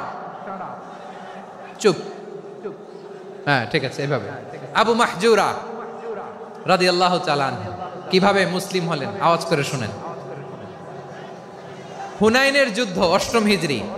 Vishnu ইসলাম হুনাইনের যুদ্ধ শেষে ফিরতেছেন, পথিমধ্যে বেলাল রাদিয়াল্লাহু তাআলা আনহু, এই যে আবার কথা, আই রে আল্লাহ রে, এখানে ধাক্কা ধাক্কি কেন? চলে যাও, পেছনে যাও, যাও পেছনে যাও। কি আজীব তামাশা! যেখানে যায় এখানে ধাক্কা ধাক্কি, মারামারি, গায়ের উপরে, কাঁধের উপরে, শাউটিং। অনেক গুরুত্বপূর্ণ কথা পয়েন্ট করে নিয়ে আসে যে বলবো, এই শাউট করার কারণে প্রোগ্রামটাই নষ্ট করে দেয়। আসছে আমার ভালোবাসা দেখাইতে, প্রোগ্রামটাই শেষ করে দিয়ে চলে যায়। স্টপ। আবার কথা বল, স্টপ। হুনাইনের যুদ্ধে 8ম হিজরি, কত হিজরি সবাই বলেন না একটু, কত হিজরি? 8ম হিজরিতে হুনাইনের যুদ্ধে রাসূল সাল্লাল্লাহু আলাইহি ওয়াসাল্লাম ফিরে আসতেছেন মদিনায়। পথিমধ্যে বেলাল রাদিয়াল্লাহু তাআলা আনহু আজান দিচ্ছেন। কি দিচ্ছেন? তো পাশে ছিল মুশরিকদের একটা পল্লী, কিছু মুশরিক তরুণ, কিছু অমুসলিম কিশোর, তারা আজানকে ব্যঙ্গ করতেছে, আমাদের বাংলায় মুখ ভেঙ্গানো বলে আর কি। বেলাল রাদিয়াল্লাহু তাআলা আনহু আজান দিচ্ছেন, ওই বাচ্চাগুলো মুশরিক তো, ওরা আজানকে ব্যঙ্গ করতেছে, বিকৃতি করে ওরাও আজান দিচ্ছে। উদ্দেশ্য হচ্ছে আজানকে নিয়ে ঠাট্টা করা। উদ্দেশ্য কি? ঠাট্টা করা। ব্যাপারটা মনে কষ্ট পাওয়ার মতো ব্যাপার না? কিন্তু বিশ্বনবী ওইখানে দেখেন কি খুঁজলেন। বিশ্বনবী খেয়াল করলেন অমুসলিম কিশোরদের মধ্য থেকে একটা কিশোরের গলাটা বড় দরাজ গলা, কণ্ঠটা বড় সুন্দর। খেয়াল করে দেখলেন যে কিছু কিশোর বেলালের আজানকে ব্যঙ্গ করে, বিকৃতি করে, কিন্তু একজনের কণ্ঠ দেখতে পাচ্ছেন না এত দূরে, কিন্তু কণ্ঠটা বড় সুন্দর, দরাজ গলা। বিশ্বনবী সাহাবীদেরকে বললেন, ধরো এগুলারে, ধরো। সবগুলারে ধরে বিশ্বনবীর সামনে আনা হলো। ওরা হাঁটু গেড়ে বসলো। বিশ্বনবী বললেন, তোমাদের মধ্যে কে যেন ব্যঙ্গ করে আজান দিচ্ছিল, তার গলাটা বড় উঁচু, গলার বেসটা বড় মজবুত, মেলোডিয়াস, সুমধুর কণ্ঠ, কে? আবু মাহজুরা বলে, আমার বন্ধুরা সবাই আমার দিকে আঙ্গুল দেখায়, আমি পড়ে গেছি বিপদে। রাসূল সাল্লাল্লাহু আলাইহি ওয়াসাল্লাম বাকি অমুসলিম তরুণদেরকে ছেড়ে দিলেন, বললেন তোমরা যাও। এবার আবু মাহজুরারে পাইছে। আবু মাহজুরার চুলের মধ্যে হাত দিলেন বিশ্বনবী, মাথায় হাত দিয়ে বললেন, এবার আজান দাও দেখি। আবু মাহজুরা বলে, আমি তো আজান দিতে জানি না, কারণ আমি তো বেলালেরটা শুইনা দিছি, আমার তো মুখস্থ নাই, আমি তো আজান দিতে জানি না। বিশ্বনবী বললেন, জানো না? তাহলে আসো, আমি তোমারে শিখাই দেই। সুবহানাল্লাহ পড়েন। আবু মাহজুরা হাঁটু গেড়ে বসে, বিশ্বনবীর মোবারক হাত আবু মাহজুরার চুলের মধ্যে। বিশ্বনবী আজানের মুআল্লিম আবু মাহজুরাকে বলতেছে, ঠিক আছে তোমারে শিখাই দিচ্ছি, আমি যা যা বলবো আমার সাথে সাথে বলো, পারবা? আবু মাহজুরা বলে, পারবো। বিশ্বনবী আজান দিচ্ছেন, মাথায় হাত দিয়ে আল্লাহু আকবার,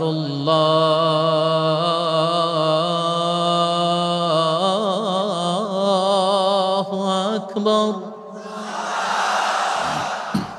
আবু মাহজুরা এই বাক্যটা পড়লেন। বিশ্বনবী দ্বিতীয় বাক্য পড়তে আরম্ভ করলেন, আল্লাহু আকবার,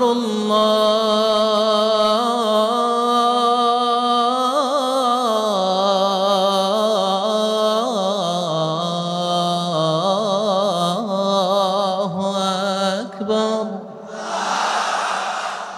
আবু মাহজুরা এই বাক্যটা বললেন। বিশ্বনবী আবু মাহজুরার মাথার মধ্যে হাত দিয়ে তৃতীয় বাক্য বললেন, আশহাদু আল্লা ইলাহা ইল্লাল্লাহ,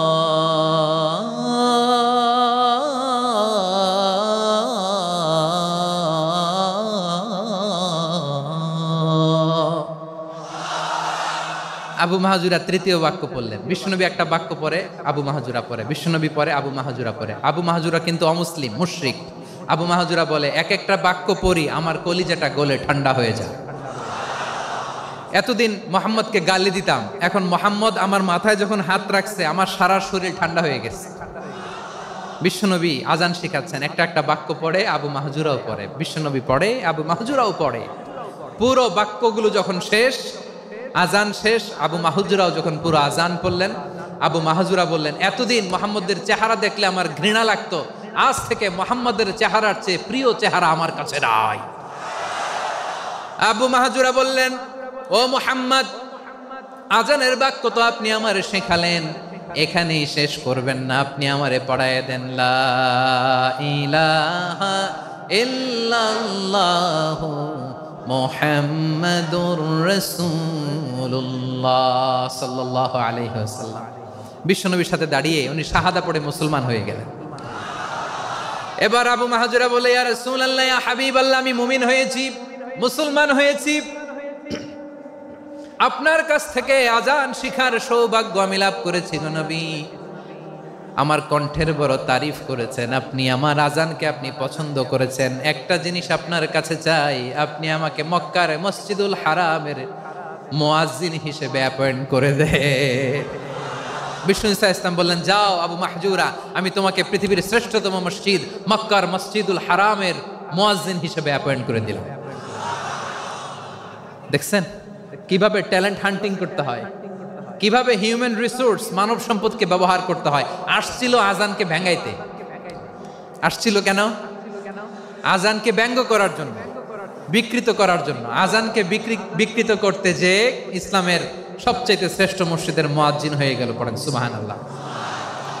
হযরত আবু মাহজুরা রাদিয়াল্লাহু তাআলা আনহু ওনার এই সুললিত কণ্ঠ ব্যবহার করে মসজিদুল হারামে এত সুন্দর করে আল্লাহু আকবার বলে আজান দিতেন, মানুষগুলোর, মুসল্লিগুলোর, মক্কাবাসীর হৃদয়কে তিনি বিগলিত করে দিতেন। মানুষের হৃদয়কে ঠান্ডা হয়ে যেত। শুধু এখানেই শেষ না আমার যশোরের ভাইয়েরা, বিশ্বনবী যখন সাইয়েদনা আবু মাহজুরা রাদিয়াল্লাহু তাআলা আনহুকে আজান শিখাচ্ছিলেন, বলেন তো বিশ্বনবীর হাতটা কোথায় ছিল? আবু মাহজুরার মাথার সামনে, এই চুলের উপরে ছিল। আবু মাহজুরা ওই স্মৃতিটাকে ধারণ করবার জন্য, ওই স্মৃতিকে বহন করার জন্য বিশ্বনবীর মোবারক হাত আবু মাহজুরার কপালের চুলের যেই জায়গায় লেগেছে, মৃত্যুর আগের দিন পর্যন্ত আবু মাহজুরা মাথার ওই চুলে কোনোদিন ছুরি আর কামার লাগায় নাই, সেখানে কেচি লাগায় নাই, চুলের মধ্যে খুর লাগায় নাই। আবু মাহজুরা ডান দিকের চুল কাটতো, বাম দিকের চুল কাটতো, পেছনের চুল কাটতো, সামনের চুল কাটতো না। আবু মাহজুরা রাদিয়াল্লাহু তাআলা আনহুর সামনের চুলগুলো বড় হতে হতে যখন এত বড় হয়ে যায়, তিনি চুলগুলো পেঁচিয়ে মাথার মধ্যে রাখতেন। তারপরে তিনি পাগড়ি পরতেন। সবাই জিজ্ঞেস করতো, আবু মাহজুরা এটা আবার কেমন স্টাইল? দেখতে তোমারে কি বিদঘুটে লাগে, কেমন অড লাগে, কেমন খারাপ দেখা যায়।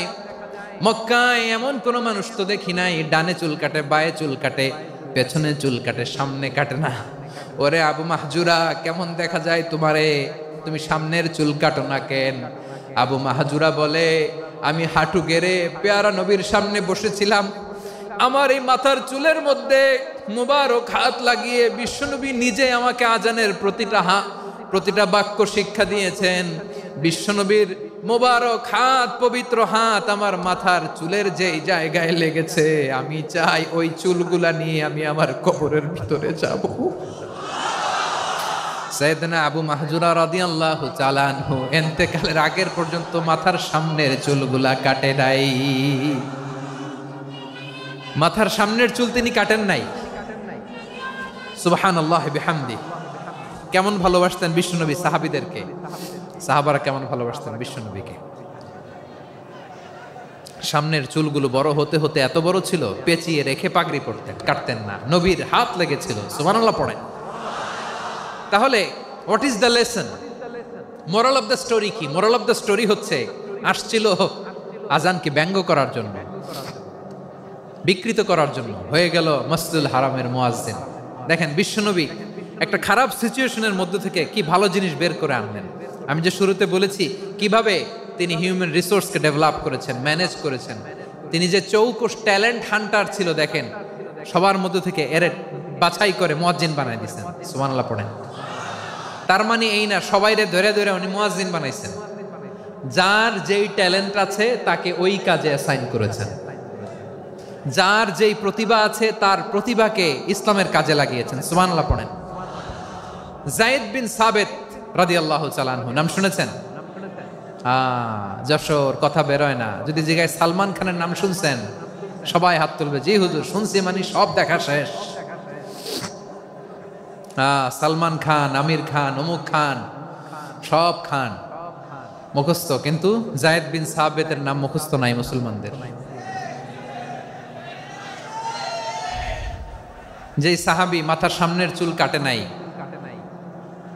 মসজিদুল হারামের মুয়াজ্জিন বানাইছেন বিশ্বনবী, ওই সাহাবীর নাম কি? খায়া ফেলাইস, স্লোগানের সাথে খায়া ফেলাইস। আবু মাহজুরা। কি নাম? আবু মাহজুরা আল জুমাহি রাদিয়াল্লাহু তাআলা আনহু। এই নামটা আজকে নিয়ে যাইতে হবে যশোর। আবু মাহজুরা রাদিয়াল্লাহু তাআলা আনহু। 2 নম্বরে বলছিলাম যায়েদ বিন সাবিত রাদিয়াল্লাহু তাআলা আনহু। বিশ্বনবী দেখলেন মদিনার এই আনসারী সাহাবী হাইলি ট্যালেন্টেড, ইন্টেলেকচুয়াল, মেরিটোরিয়াস, জ্ঞানের প্রতি তার আকর্ষণ, মারাত্মক আকর্ষণ। বিশ্বনবী তাকে দায়িত্ব দিলেন, কোরআন যা নাজিল হয় তুমি লিখো, কাতিবুল ওয়াহি বানায় দিলেন। সুবহানাল্লাহ। যায়েদ বিন সাবিতরে আবার আজান শিখান নাই, কারণ তার মধ্যে বিশ্বনবী প্রতিভা দেখেছেন, একাডেমিক প্রতিভা। বিশ্বনবীর একাডেমিক প্রজেক্টগুলো তিনি হ্যান্ডেল করতেন। যায়েদ বিন সাবিত ছিল বিশ্বনবীর ব্যক্তিগত সচিব। কি ছিল? ব্যক্তিগত সচিব। বোঝেন নাই? বিশ্বনবীর ব্যক্তিগত সচিব এবং দোভাষী। ইহুদিরা কিছু লিখে দিলে এটার অর্থ বিশ্বনবীরে বুঝায় দিতেন, আবার ইহুদিদের কাছে কিছু লিখতে হলে তিনি লিখে দিতেন। বিশ্বনবী একদিন বললেন, ইন্নী ওয়াল্লাহি মা আমানু ইয়াহুদা আলা কিতাব। ইহুদিরা যে চিঠি পাঠায় অর্থ তো বুঝি না, আরেক ইহুদি আইনে অর্থ করা লাগে। আবার ইহুদিদের কাছে কিছু লিখে পাঠাইতে চাইলে আমরা তো লিখতে পারি না, ইহুদিরে দিয়ে লেখা লাগে। ওরা যে পয়রা শোনায় লিখে দেয়, আমি ওদের বিশ্বাস করি না। আমার নিজের একজন লোক দরকার। বিশ্বনবী এই যায়েদ বিন সাবিতকে চুজ করলেন ল্যাঙ্গুয়েজের জন্য। উনি বললেন, যায়েদ, তোমার সফট স্কিলকে ডেভেলপ করতে হবে, তুমি হিব্রু ল্যাঙ্গুয়েজ শিখে ফেলো।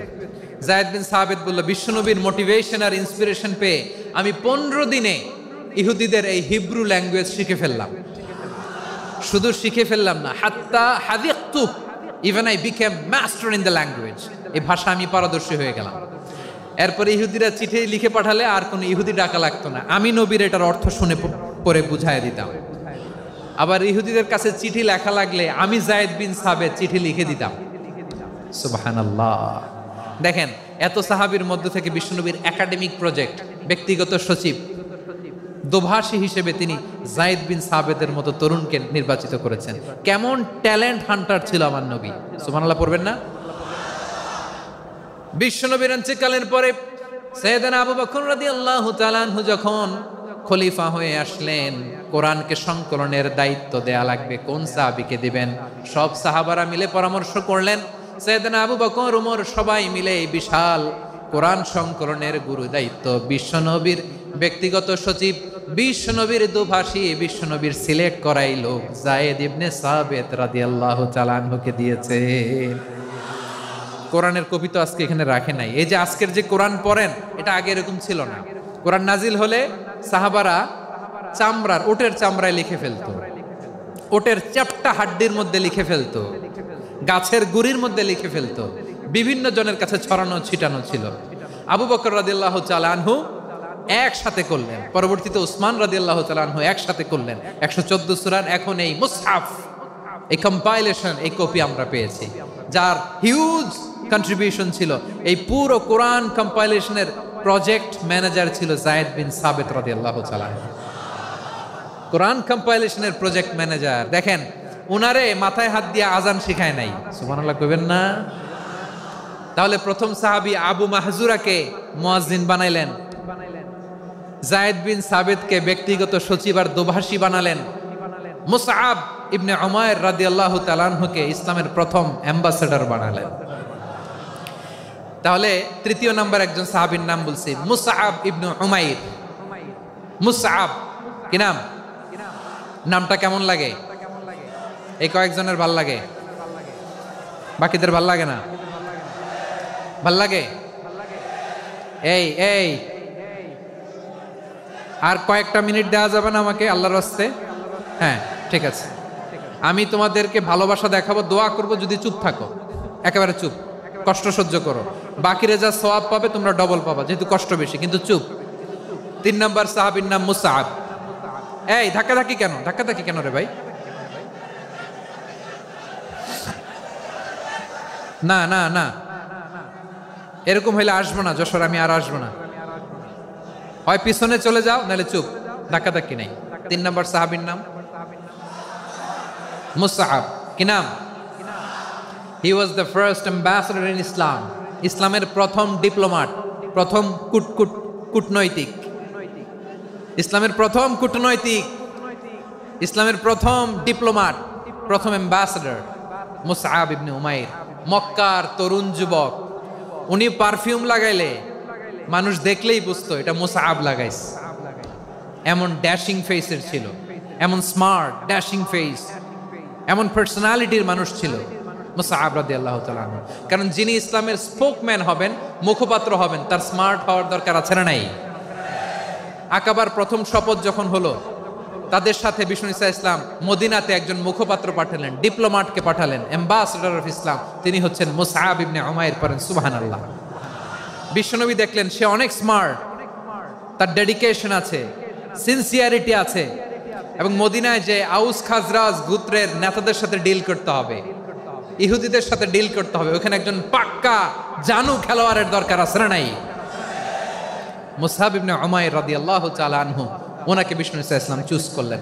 এবং বিষ্ণু ইসা ইসলামের এই চুজিংটা, এই সিলেকশনটা এত সুন্দর ছিল, তিনি মদিনাতে যে বিশ্বনবী আসার আগেই মদিনার জমিনকে তিনি উর্বর করে ফেলছেন। প্রতিটা ঘরে ঘরে কালিমার দাওয়াত তিনি পৌঁছায় দিচ্ছেন। জুমার বিধান নাজিল হয়েছে, কিন্তু মক্কায় পরিবেশ নাই জুমা পালনের। বিষ্ণু ইসা ইসলাম একজনকে দিয়ে খবর পাঠালেন, যাও মদিনায় মুসাবকে যে বলো, মুসাব তো আমার শিক্ষক, আমার স্পোকম্যান, মদিনাতে যেন তারা জুমা কায়েম করে। বিশ্বনবীর আগেই মুসআব মদিনার মুসলিমদেরকে নিয়ে মদিনায় প্রথম জুমা কায়েম করে ফেলছে। কোন সুবহানাল্লাহ। ডিপ্লোম্যাটদের কেমন হইতে হয়, অ্যাম্বাসেডারের কেমন হইতে হয়, মুসআব রাদিয়াল্লাহু তাআলা আনহুর কাছ থেকে শিখে নাও। মুসআব নামটা কেমন লাগে? যশোর যাদের সন্তান হবে, ছেলে সন্তান, আমার রাস্তায় পাইলে সবাই জিজ্ঞেস করে, হুজুর একটা নাম দেন, আমার ছেলে হবে। যশোরবাসীর জন্য আমি একটা নাম দিয়ে দিলাম, নাম রাখতে হবে মুসআব। কি নাম? নামটা যাদের ভাল লাগে, ছেলে সন্তান অনাগত আসবে, মনে চাইলে নাম রেখে দিবেন মুসআব রাদিয়াল্লাহু তাআলা আনহুর নামে মুসআব। তাহলে মুসআব রাদিয়াল্লাহু তাআলা আনহুকে বিশ্বনবী ল্যাঙ্গুয়েজ শিখান নাই, সফট স্কিল শিখান নাই।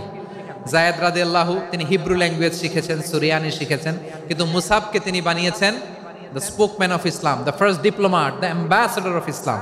সুবহানাল্লাহ পড়বেন না? আব্দুল্লাহ ইবনে আব্বাস রাদিয়াল্লাহু তাআলা আনহু বিশ্বনবীর কাজিন, চাচাতো ভাই। আবার মাইমুনা রাদিয়াল্লাহু তাআলা আনহু, মাইমুনা নবীর স্ত্রী, তিনি ছিলেন আব্দুল্লাহর আপন খালা। তো নবীর বউ যদি ওনার খালা হয়, নবী তার কি? বুঝে নাই, নবী তার কি? খালু। তাহলে সম্পর্ক অনেক গভীর, কাজিন আবার খালু। ছোট্ট মানুষ, তাই রাতে মাঝে মাঝে ঘরে থাকতো। বিশ্বনবী দেখলেন আব্দুল্লাহ যেহেতু আমার ঘরে ঢুকতে পারে, আব্দুল্লাহরে এই উম্মতের বড় শিক্ষাবিদ বানাইতে হবে। কথা বোঝে নাই? আব্দুল্লাহকে কি বানাইতে হবে? শিক্ষাবিদ, এডুকেটর অফ দিস উম্মাহ, এই উম্মার শিক্ষাবিদ বানাইতে হবে। তাই আব্দুল্লাহ ইবনে আব্বাসকে বিশ্বনবী হাতে কলমে শিক্ষা দিয়েছেন। আহারে, আর এরপরে যে কি ভাষা আসবে তোমাদের জন্য আমার মুখ থেকে আমি নিজেও জানি না। 1 ঘন্টা যাবত ধাক্কা ধাক্কি মারামারি। তো আসতে বলছে কে তোমাকে? পেছনে চলে যাও, জায়গা না পেলে। পুরো প্রোগ্রামটাই নষ্ট করে দিল।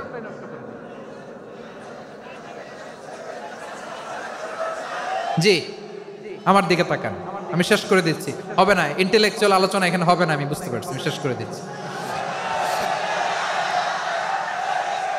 আব্দুল্লাহ ইবনে আব্বাস রাদিয়াল্লাহু তাআলা আনহু, মনোযোগ দিয়ে কয়েকটা মিনিট শুনুন, আমি এখনই শেষ করে দিচ্ছি।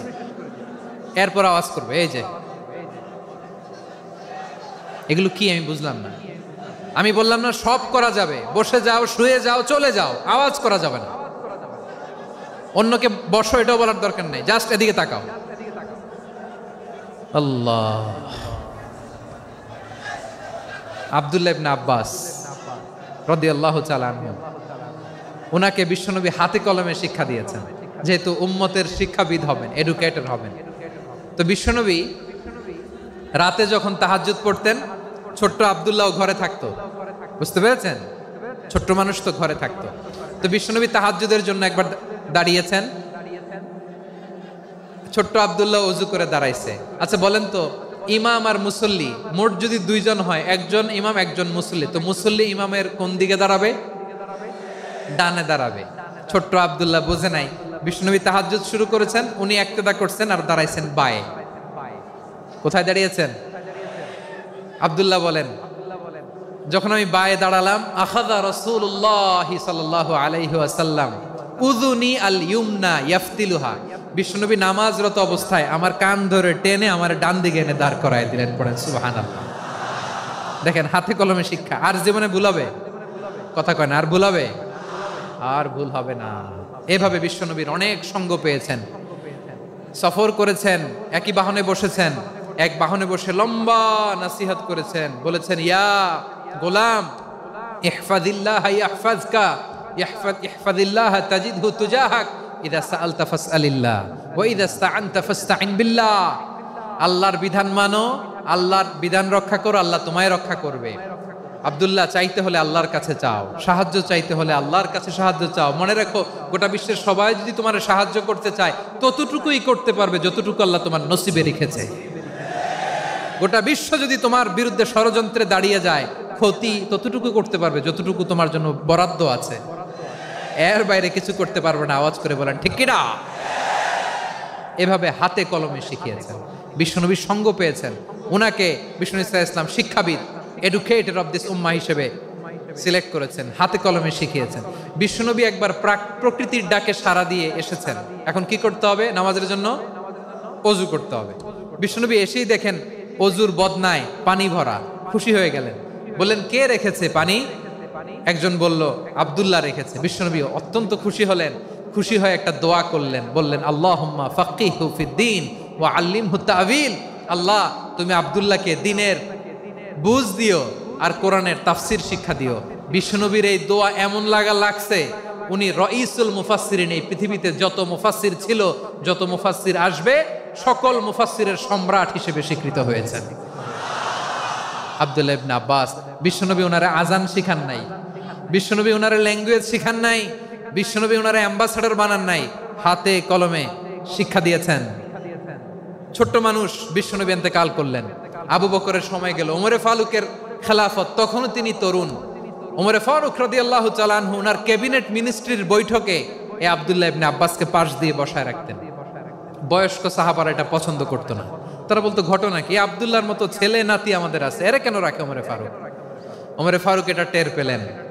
তিনি বুঝতে পারলেন যে ক্যাবিনেট মেম্বাররা এটা পছন্দ করে না, ছোট্ট আব্দুল্লাহরা কেন রাখি, কেন যে রাখি, এটা একদিন বুঝাবো। একদিন মিটিং এ তিনি সবাইকে বললেন, ইদা জাআ নাসরুল্লাহি ওয়াল ফাতহ। এই আয়াত দ্বারা উদ্দেশ্য কি বলেন তো মুরব্বী সাহাবীরা? এক সাহাবী বলেন, এই সূরা দ্বারা উদ্দেশ্য, আল্লাহ বলেছেন আমাদেরকে বিভিন্ন ল্যান্ড, বিভিন্ন এলাকা বিজয় করতে হবে। ওমরে ফারুক বললেন, না, হয়নি। আরেকজন বললেন, বিজয় হওয়ার পর আমাদের বেশি বেশি আল্লাহর বরত্বের ঘোষণা দিতে হবে, এটা উদ্দেশ্য। ওমরে ফারুক বললেন, না, হয় নাই। যারা জিজ্ঞেস করেন কেউ পারে না। সব শেষে বিশ্বনবী ছোট্ট আব্দুল্লাহরে বলেন, আব্দুল্লাহ, ইদা জাআ নাসরুল্লাহি ওয়াল ফাতহ, এর দ্বারা উদ্দেশ্য কি বলো তো? ছোট্ট আব্দুল্লাহ বলেন, হুয়া আজালু রাসূলিল্লাহ। এই আয়াত দ্বারা বিশ্বনবীর বিদায়কে উদ্দেশ্য নেওয়া হয়েছে।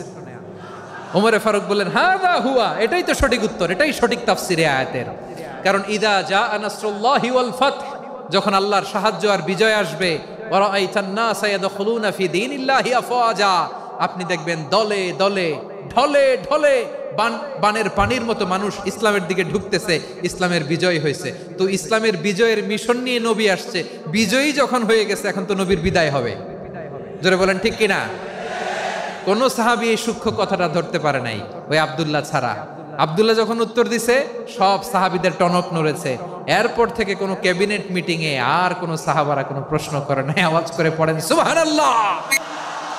বিশ্বনবী আব্দুল্লাহ ইবনে আব্বাসকে দ্য এডুকেটর অফ দ্য উম্মাহ, উম্মার শিক্ষাবিদ হিসেবে গ্রহণ করেছেন। আওয়াজ করে পড়তে হবে আল্লাহু আকবার। সাহাবীদের নামগুলো মনে থাকবে? এক নম্বরে আবু মাহজুরা, মুয়াজ্জিন বানাইছেন। যায়েদ ইবনে সাবিত, দোভাষী, ট্রান্সলেটর অফ প্রফেট, এবং তিনি ছিলেন বিশ্বনবীর ব্যক্তিগত সচিব। Musab ibn Umair, the first ambassador and diplomat of Islam. Abdullah ibn Abbas, এই উম্মার সবচেয়ে বড় এডুকেটর, শিক্ষাবিদ। আরেকজন ছিল আব্দুল্লাহ ইবনে মাসউদ রাদিয়াল্লাহু তাআলা। দুই আব্দুল্লাহ, আব্বাস গেল, আরেকজন হচ্ছে মাসউদ। মক্কার তরুণ, ছাগল পালতো মুশরিকের। বিশ্বনবী আর আবু বকর রাদিয়াল্লাহু তাআলা আনহু একবার গেলেন, যে দেখে এই তরুণ দাঁড়ায় আছে। বিশ্বনবী বলেন, আমি খুব ক্ষুধার্ত, তোমার কাছে কি দুধ আছে ছাগলের? আব্দুল্লাহ ইবনে মাসউদ বলে, আছে। ওয়ালাকিন আনা মু'তামান, কিন্তু যে দুধ আছে এটা আমানতের, আমি দিতে পারবো না। বিশ্বনবী এইটা শুনেই তার টার্গেট করে ফেলছে। আনা মু'তামান, দুধ আছে, কিন্তু এটা আমার মালিকের, আমি তো দরদ দেখাই, আমার মালিকের দুধ আপনি পথিক, আপনারে দিতে পারি না। বিশ্বনবী টার্গেট করে ফেলছেন, এরে আমার কাজে লাগাইতে হবে। বিশ্বনবী বলেন, আচ্ছা ঠিক আছে, দুধ দিও না, কিন্তু এমন ছাগি আছে কিনা যেই ছাগির সাথে কোনো ছাগলের মিলন হয় নাই, তার ওলানে দুধও আসে নাই, বাচ্চাও নাই, এরকম ছাগির থেকে যদি আমি দুধ খাই তাহলে তো সমস্যা নাই। বলতেছে, এরকম ছাগির থেকে দুধ খাইলে সমস্যা নাই, কারণ এরকম ছাগির ওলান থেকে দুধ আসবেও না। বলতেছে ঠিক আছে, এরকম একটা ছাগি নিয়ে আসা হলো। বিশ্বনবী বিসমিল্লাহ বলে ওই ছাগির ওলানে হাত দিলেন। হাত দিতে দেরি, পুরো ওলানটা দুধে ভরে যেতে দেরি হয় না। বিশ্বনবী আর আবু বকর রাদিয়াল্লাহু তাআলা আনহু দহন করে পেট ভরে খেলেন। এই দৃশ্য আব্দুল্লাহ ইবনে মাসউদের হৃদয়ে দাগ কাটলো। এই মুআজিজা দেখে তিনি বললেন, আশহাদু আল্লা ইলাহা ইল্লাল্লাহ ওয়া আশহাদু আন্না মুহাম্মাদুর রাসূলুল্লাহ। তিনি ষষ্ঠ মুসলিম ছিলেন, 6 নম্বর মুসলমান। ওনাকে টার্গেট করে বিশ্বনবী দেখলেন এমন ইন্টেলেকচুয়াল ব্রেন, উনি সূক্ষ্ম সূক্ষ্ম জিনিস বুঝে বেশি, ফিকহি জ্ঞান ওনার মধ্যে বেশি। বিশ্বনবী ওনাকে কোরআনের জ্ঞান শিক্ষা দিতে লাগলেন। উনি বিশ্বনবী সবার কাছে কোরআন শোনায়, কিন্তু বিশ্বনবী নিজে আব্দুল্লাহ ইবনে মাসউদের কাছ থেকে কোরআন শুনতো। বিশ্বনবী একবার বললেন, ইকরা আলাইয়া ইয়া মাসউদ। ইবনে মাসউদ একবার শোনাও তো কোরআন দেখি। আব্দুল্লাহ ইবনে মাসউদ বলে, আকরাউ আলাইকা ওয়া আলাইকা উনজিল। নবী, আপনার উপর কোরআন নাজিল হয় আর আমি আপনার সামনে কোরআন পড়ব। বিশ্বনবী বললেন, ইন্নী উহিব্বু আন আসমাআহু মিন গায়রি। আমি নিজে পড়তে যেমনি ভালোবাসি, অন্যে পড়ুক আমি শুনবো, এটাও আমি ভালোবাসি। সূরা নিসা তিনি তেলাওয়াত করে শুনিয়েছেন। এমন সূক্ষ্ম সূক্ষ্ম বিষয় বিশ্বনবী উনাকে ধরিয়ে দিয়েছেন। উনি হয়ে গিয়েছেন আব্দুল্লাহ ইবনে আব্বাস, হয়েছেন রাইসুল মুফাসসিরিন, উনি হয়ে গিয়েছেন ফাকিহুল উম্মাহ। ওনার চাইতে বড় ফকি এই পৃথিবী আর দেখবে না। চিল্লায় বলেন সুবহানাল্লাহ। উনি বলতেন, ওয়াল্লাহি ওয়াল্লাহি ইল্লাযী লা ইলাহা গায়রু মা উনজিলাত সূরাতুন ইল্লা ওয়া আনা আ'লামু আইনা উনজিলাত ওয়া ফীমা উনজিলাত। বিশ্বনবী এমন ভাবে কোরআনের দার্স আমাকে দিয়েছেন, কোরআনে যত সূরা নাজিল হয়েছে, যেখানে নাজিল হোক না কেন আমি জানি এটা কোথায় নাজিল হয়েছে এবং কোন প্রেক্ষাপটে নাজিল হয়েছে। এমন একটা সূরা নাই যে সূরার কোথায় নাজিল হয়েছে আমি মাসুদের জানা নাই, কোন প্রেক্ষাপটে নাজিল হয়েছে আমার জানা নাই। এরকম ঘটবে না। চিল্লায় বলেন আল্লাহু আকবার। এই আব্দুল্লাহ ইবনে মাসউদ রাদিয়াল্লাহু তাআলা আনহু ওমর ফারুকের সময় কুফার চিফ জাস্টিস ছিলেন। কুফা নগরীর চিফ জাস্টিস। চিফ জাস্টিস বুঝেন নাই? বিচারপতি। কি ছিলেন? সবাই বলে নাই, কি ছিলেন? বিচারপতি ছিলেন। এবং ওনার যে ফিকহি জ্ঞানের ধারা, এটাই আলকামা, ইব্রাহিম আন-নাখাই, হাম্মাদ ইবনে সুলাইমান হয়ে ইমাম আবু হানিফা পর্যন্ত পৌঁছেছে। এবং ওনার ফিকহি জ্ঞানের ধারাই হানাফি মাযহাবে অ্যাকসেপ্ট হয়েছে। আজও এগুলো হানাফি মাযহাবে চর্চিত হয়। হানাফি মাযহাবের সব ফিক আব্দুল্লাহ ইবনে মাসউদের ফিকহি জ্ঞানের ধারা থেকে নেওয়া হয়েছে। চিল্লায় পড়েন সুবহানাল্লাহ। তাহলে উনাকে বিশ্বনবী বানিয়েছেন জুরিস্ট, আইনবিদ, ফাকিহ। উনারে আজান শিখান নাই। হিউম্যান রিসোর্স ডেভেলপমেন্ট কিভাবে করবেন, মানব সম্পদের উন্নয়ন কিভাবে করতে হয়, কিভাবে যার যেখানে প্রতিভা কাজে লাগাতে হয় উনি দেখিয়েছেন। সুবহানাল্লাহ পড়বেন না? খালিদ বিন ওয়ালিদ নাম শুনছেন? কে কে শোনেন নাই হাত তোলেন। কি ছিলেন? বীর যোদ্ধা ছিলেন খালিদ বিন ওয়ালিদ। কিন্তু তিনি ইসলাম ধর্ম গ্রহণ করেছেন অনেক দেরিতে, 8ম হিজরিতে। তার মানে 8ম হিজরির আগে উনি মুশরিকদের পক্ষে লড়াই করেছেন। ওনার হাতে কত মুসলিম সাহাবী যে নিহত হয়েছে হিসাব নাই। বিশ্বনবী টার্গেট করে রাখছে, তুমি আমাদের মুসলিমদের এত ক্ষতি করলা, তুমি যখন মুসলমান হবা তোমার দিয়ে আমি এমন কাম করামু যে এটা আর কেউ করতে পারবে না। সুবহানাল্লাহ নাই? যশোর ক্লান্ত হয়ে গেছে।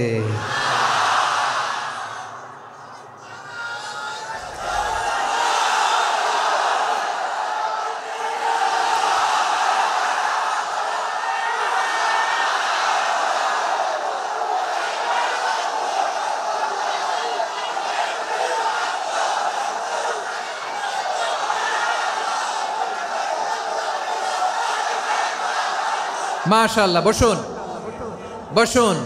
বসুন। খালিদ বিন ওয়ালিদ রাদিয়াল্লাহু তাআলা 8ম হিজরিতে মুসলিম হয়েছেন, মক্কা বিজয়ের আগে।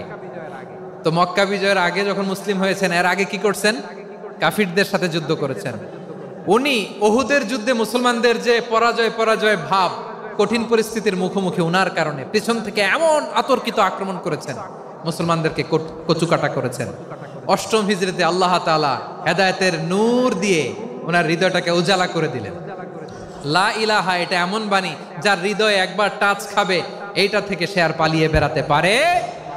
ঝিনুকের ভেতর লুকিয়ে থাকে যেমন মতি, ঝিনুকের ভেতর লুকিয়ে থাকে যেমন মতি, কলমা শাহাদাতে আছে আল্লাহর জ্যোতি, কলমা শাহাদাতে আছে আল্লাহর জ্যোতি। ঠিক কিনা বলেন? মক্কা বিজয়ের আগে মুসলিম হলেন, হওয়ার পরেই বিশ্বনবীর টার্গেট ফুলফিল হলো। ওই যে টার্গেট করে রেখেছেন আর দোয়া করেছেন, খালিদ বিন ওয়ালিদ যদি মুসলিম হয় তাকে আমি মিলিটারি চিফ বানাবো। ওনাকে আজান শিখান নাই, ওনারে কান ধইরা নামাজের এই মাথা থেকে ওই মাথা আনান নাই, ফিকহি কোরআনের সূক্ষ্ম তাফসীর ওনারে শিখান নাই, অ্যাম্বাসেডর বানান নাই। বিষ্ণু ইসলাম উনাকে সামরিক অভিযানে প্রেরণ করেছেন। সামরিক অভিযানে তিনি প্রেরণ করেছেন। উনার জীবদ্দশায় উনার নেতৃত্বে যতগুলো যুদ্ধ হয়েছে একটা যুদ্ধেও তিনি পরাজয় বরণ করেন নাই। ওমরে ফারুকের সময়কালে তিনি চিফ অফ মুসলিম মিলিটারি মানে মুসলিম সেনাপতি হয়েছেন। যশোর আওয়াজ করো, ঠিক কিনা বলো? সেনাপতি, মুসলিম সেনাপতি। তাহলে কিভাবে হিউম্যান রিসোর্স ব্যবহার করতে হয় গোটা বিশ্ব আমার নবীর কাছ থেকে শিখে নাও। খালিদ বিন ওয়ালিদ, ওনাকে বিশ্বনবী একটা উপাধি দিয়েছেন। উপাধিটা হচ্ছে সাইফুল্লাহিল মাসলুল, আল্লাহর নাঙ্গা তরবারি, আল্লাহর খোলা তরবারি, দ্য ওপেন সোর্ড অফ আল্লাহ। খালিদ বিন ওয়ালিদ মুসলিম সেনাপতি। হাসান বিন সাবেত নাম শুনছেন? দেখি উনি কি ছিল বলেন। রাসূলের সভা কবি, কালচারাল হিজিমনিকে ডিফিট করার জন্য উনি ভালো অস্ত্র চালানো জানতেন না, ওই কাজে উনি যেতেন না। ওনার ছিল কাব্য প্রতিভা। কাব্য প্রতিভা, কাফিররা কবিতা দিয়ে নবীকে গালি দিত। বিশ্বনবী বলতেন, ইয়া হাসান আজিব আন রাসূলিল্লাহ, তুমি নবীর হয়ে কাফেরদের এই কথাগুলোর জবাব দাও। বিশ্বনবীর একটা মিম্বার ছিল। বিশ্বনবীর মিম্বারের পাশাপাশি মসজিদে নববীতে এই হাসান বিন সাবেতের জন্য বিশ্বনবী একটা স্পেশাল মিম্বার বানিয়ে দিয়েছেন। এখান থেকে তুমি জবাব দাও। এবং বিশ্বনবী বলেছেন, আল্লাহুম্মা আইয়িদহু বিরূহিল কুদুস। আল্লাহ, হাসান আমার পক্ষে জবাব দেয়, তুমি জিব্রাইল মারফত তাকে সাহায্য পাঠাইয়া দিও। রাসূল সাল্লাল্লাহু আলাইহি ওয়াসাল্লামের সভা কবি, the poet of the prophet, নবীর কবি। উনি কবিতা দিয়ে এমন উচ্চাঙ্গের ভাষায় কবিতা দিয়ে তিনি জবাব দিতেন, কাফিরদের গা শিহরে যেত, তাদের হৃদয়ে আগুন ধরে যেত। তাহলে এরকম কবিরও দরকার আছে না নাই? এখন যাকে আল্লাহ দিছে কাব্য প্রতিভা, এরা যদি আপনি যুদ্ধের ময়দানে পাঠান হবে? যারে দিছে সুরেলা গলা, এরা যদি অ্যাম্বাসেডর বানান হবে না। হাসান বিন সাবেত ছিলেন বিষ্ণু ইসলামের কবি। হুযায়ফা ইবনুল ইয়ামান বিশ্বনবীর গোয়েন্দা বিভাগের প্রধান। কিসের প্রধান? হুযায়ফা ইবনুল ইয়ামান। ওনার ছিল ডিটেকটিভ মাইন্ড, ডিটেকটিভ মাইন্ড, গোয়েন্দা বিভাগের প্রধান। এবং উনি হচ্ছেন সাহিবু সিররি রাসূলিল্লাহ, রাসূল সাল্লাল্লাহু আলাইহি ওয়াসাল্লামের গোপন তথ্যের ধারক বাহক। নবীর যেই কথা কেউ জানে না, সব হুযায়ফার পেটের ভিতরে ছিল। সুবহানাল্লাহ পড়েন। মদিনার যত ইহুদিদের একটা লিস্ট ছিল, এই লিস্ট শুধু দুইজন জানতো, বিশ্বনবী আর হুযায়ফা। সুবহানাল্লাহ পড়বেন না? তাহলে ওনাকে কোন দায়িত্ব দিছে? কোন বিভাগ? যশোর আওয়াজ করো, কোন বিভাগ? গোয়েন্দা বিভাগের হেড ছিল। খন্দকের যুদ্ধে প্রচন্ড আজকের মতো শৈত্য প্রবাহ, মাটি খনন করতে করতে সাহাবীদের পেটে ক্ষুধা নাই, দাঁড়াইতে পারে না নামাজের জন্য, এত ক্লান্ত, ক্ষুধা, ক্লান্ত, শ্রান্ত। বিশ্বনবী বললেন, কে আছো? এই কঠিন শীত, এই ভয় আর ক্ষুধার মধ্যেও খন্দকের পরীক্ষার টপকে শত্রু শিবিরে যে আমাকে তথ্য দিবা, কে আছো? কারো গায়ে শক্তিই নাই যে দাঁড়াবে, কেউ দাঁড়ায় না। বিশ্বনবী তখন নিজে হুযায়ফাকে ডাক দিলেন, হুযায়ফা, যে আমাকে আজকে শত্রু শিবিরের তথ্য এনে দিবে, সে জান্নাতে আমার মোরাফাকা, আমার সঙ্গী হবে। হুযায়ফা রাদিয়াল্লাহু ইবনুল ইয়ামান জীবনের ঝুঁকি নিয়ে এই ক্ষুধা, শৈত্য প্রবাহ, কোল্ড ওয়েভসকে উপেক্ষা করে পরীক্ষা টপকে শত্রু শিবিরে যে সবার কথাগুলো চুপে চুপে শুনে বিশ্বনবীর দরবারে এসে গোয়েন্দাদের মতো তথ্য সরবরাহ করেছে। বিশ্বনবীর গোয়েন্দা বিভাগের প্রধান হুযায়ফা ইবনুল ইয়ামান ইন্টেলিজেন্স বিভাগ চালাতেন। মুনাফিকদের নাম ওনার কাছে ছিল। মুআয ইবনে জাবাল মদিনা রাষ্ট্রের সবচেয়ে সিনিয়র আমলা ছিলেন। আমলাতন্ত্র চিনেন তো? প্রশাসনিক কাজ যারা চালায়, অ্যাডমিনিস্ট্রেশন বুঝেন না? দ্য ডিপার্টমেন্ট অফ অ্যাডমিনিস্ট্রেশন, মদিনার রাষ্ট্রের সিনিয়র আমলা মুআয ইবনে জাবাল, মুতাখাসসিসুন ফিল হালাল ওয়াল হারাম, হালাল হারামের স্পেশালিস্ট ছিলেন। বিশ্বনবী উনাকে ইয়ামানের গভর্নর করে পাঠাইছেন। বলেছেন ইন্নাকা তা'তি কওমান আহলা কিতাব, এমন গোষ্ঠীর কাছে যাবা এরা ইহুদি নাসারা, আগে শাহাদা পড়লে এরপরে নামাজের দাওয়াত দিও, নামাজ পড়লে যাকাতের দাওয়াত দিও। গভর্নরের অ্যাটিটিউড যেমন থাকে তেমন অ্যাটিটিউড ধরে রেখো। সুবহানাল্লাহ পড়েন। তাহলে মুআয ইবনে জাবালকে দিয়ে বিশ্বনবী কবিতা লেখায় নাই, চিঠি লেখায় নাই, আজান দেওয়ায় নাই। সুবহানাল্লাহ পড়বেন না? সব শেষ সাহাবী বলি আবু হুরায়রা রাদিয়াল্লাহু তাআলা, নাম শুনছেন? বিড়ালের বাবা। কি করতেন? খালি হাদিস মুখস্থ করতেন। উনি বলতেন আলজামু রাসূলুল্লাহ আলা মিল ইবাতনি, আমার শুধু পেটের ক্ষুধার বন্দোবস্ত হইলে আমি নবীর সঙ্গ ছাড়তাম না। আমার আনসার সাহাবারা ক্ষেত খামারের কাজ করতো, আমার মুহাজির সাহাবারা ব্যবসা করতো, আর আমি নবীর সাথে সাথে থাকতাম। শুধু সকাল বিকাল দুই বেলা যদি আমার খাবারের বন্দোবস্ত হয় আমি আর নবীর লক ছাড়ি না। সুবহানাল্লাহ কইবেন না? 5374টা হাদিস তিনি বর্ণনা করেছেন। সবচেয়ে বেশি হাদিস বর্ণনাকারী সাহাবী। হাদিস প্রিজার্ভেশনের কাজে বিশ্বনবী ওনাকে কাজে লাগিয়েছেন। উনি একদিন বলেন ইয়া রাসূলুল্লাহ আসমাউ মিনকা কাসীরান ফালা আহফাজু, নবী অনেক কথা শুনি আমার মনে থাকে না। বিষ্ণু বললেন তাই? উবসুত রিদাক, তোমার চাদরটা বিছাও। আবু হুরায়রা বিছালেন, বিশ্বনবী হাত বুলায় দিলেন, এরপরে অনেক হাদিস বর্ণনা করলেন। আবু হুরায়রা বলে তারপর থেকে বিশ্বনবী যাই বর্ণনা করে আমি শুনি আর একটাও বলি না। এখন সুবহানাল্লাহ। বিশ্বনবী ওনাকে হাদিস প্রিজার্ভেশন, নবীর এই যে লক্ষ্য হাদিস প্রিজার্ভেশনের এই দায়িত্ব দিয়েছেন সাইয়েদনা আবু হুরায়রা রাদিয়াল্লাহু তাআলা আনহুকে। প্রিয় ভাইরা, তাহলে 10 জন সাহাবীর কথা যে বললাম, আপনারা কি খেয়াল করেছেন কত বড় ট্যালেন্ট হান্টার, চৌকস ট্যালেন্ট হান্টার ছিল আমার নবী। এক একজনের এক এক ট্যালেন্ট, এক এক কাজে অ্যাসাইন করেছেন, এক একজনকে এক এক দায়িত্ব দিয়েছেন, এক একজনের প্রতিভাকে এক একভাবে বিকশিত হওয়ার সুযোগ দিয়েছেন। আওয়াজ করে বলেন ঠিক কি না? এখন আমার পর্দার আড়ালে আমার মায়েরা বলবে এতগুলো পুরুষ সাহাবীর কথা বললো, নারী সাহাবীরা কি কিছু করে নাই? হ্যাঁ, একজন নারী সাহাবীর কথা বলে মোনাজাত হবে, দোয়া ছাড়া কেউ যাব না। রুফাইদা আল আসলামিয়া রাদিয়াল্লাহু তাআলা আনহা, ওনার বাবার নাম সাআদ আল আসলামি। বিশ্বনবী কি খেয়াল করলেন দেখেন, সাআদ ছিল মদিনার বড় ডাক্তার। এই নারী সাহাবী রুফাইদা বাবার কাছ থেকে চিকিৎসা বিদ্যা শিখেছেন। যখন শিখছে বিশ্বনবী দেখলেন আমার তো প্রতি সপ্তাহে সপ্তাহে যুদ্ধে আহত সাহাবীদের সেবা দিবে কে? বিশ্বনবী রুফাইদাকে বললেন রুফাইদা তুমি মসজিদে নববীর পাশে একটা মেডিকেল ক্যাম্প করো।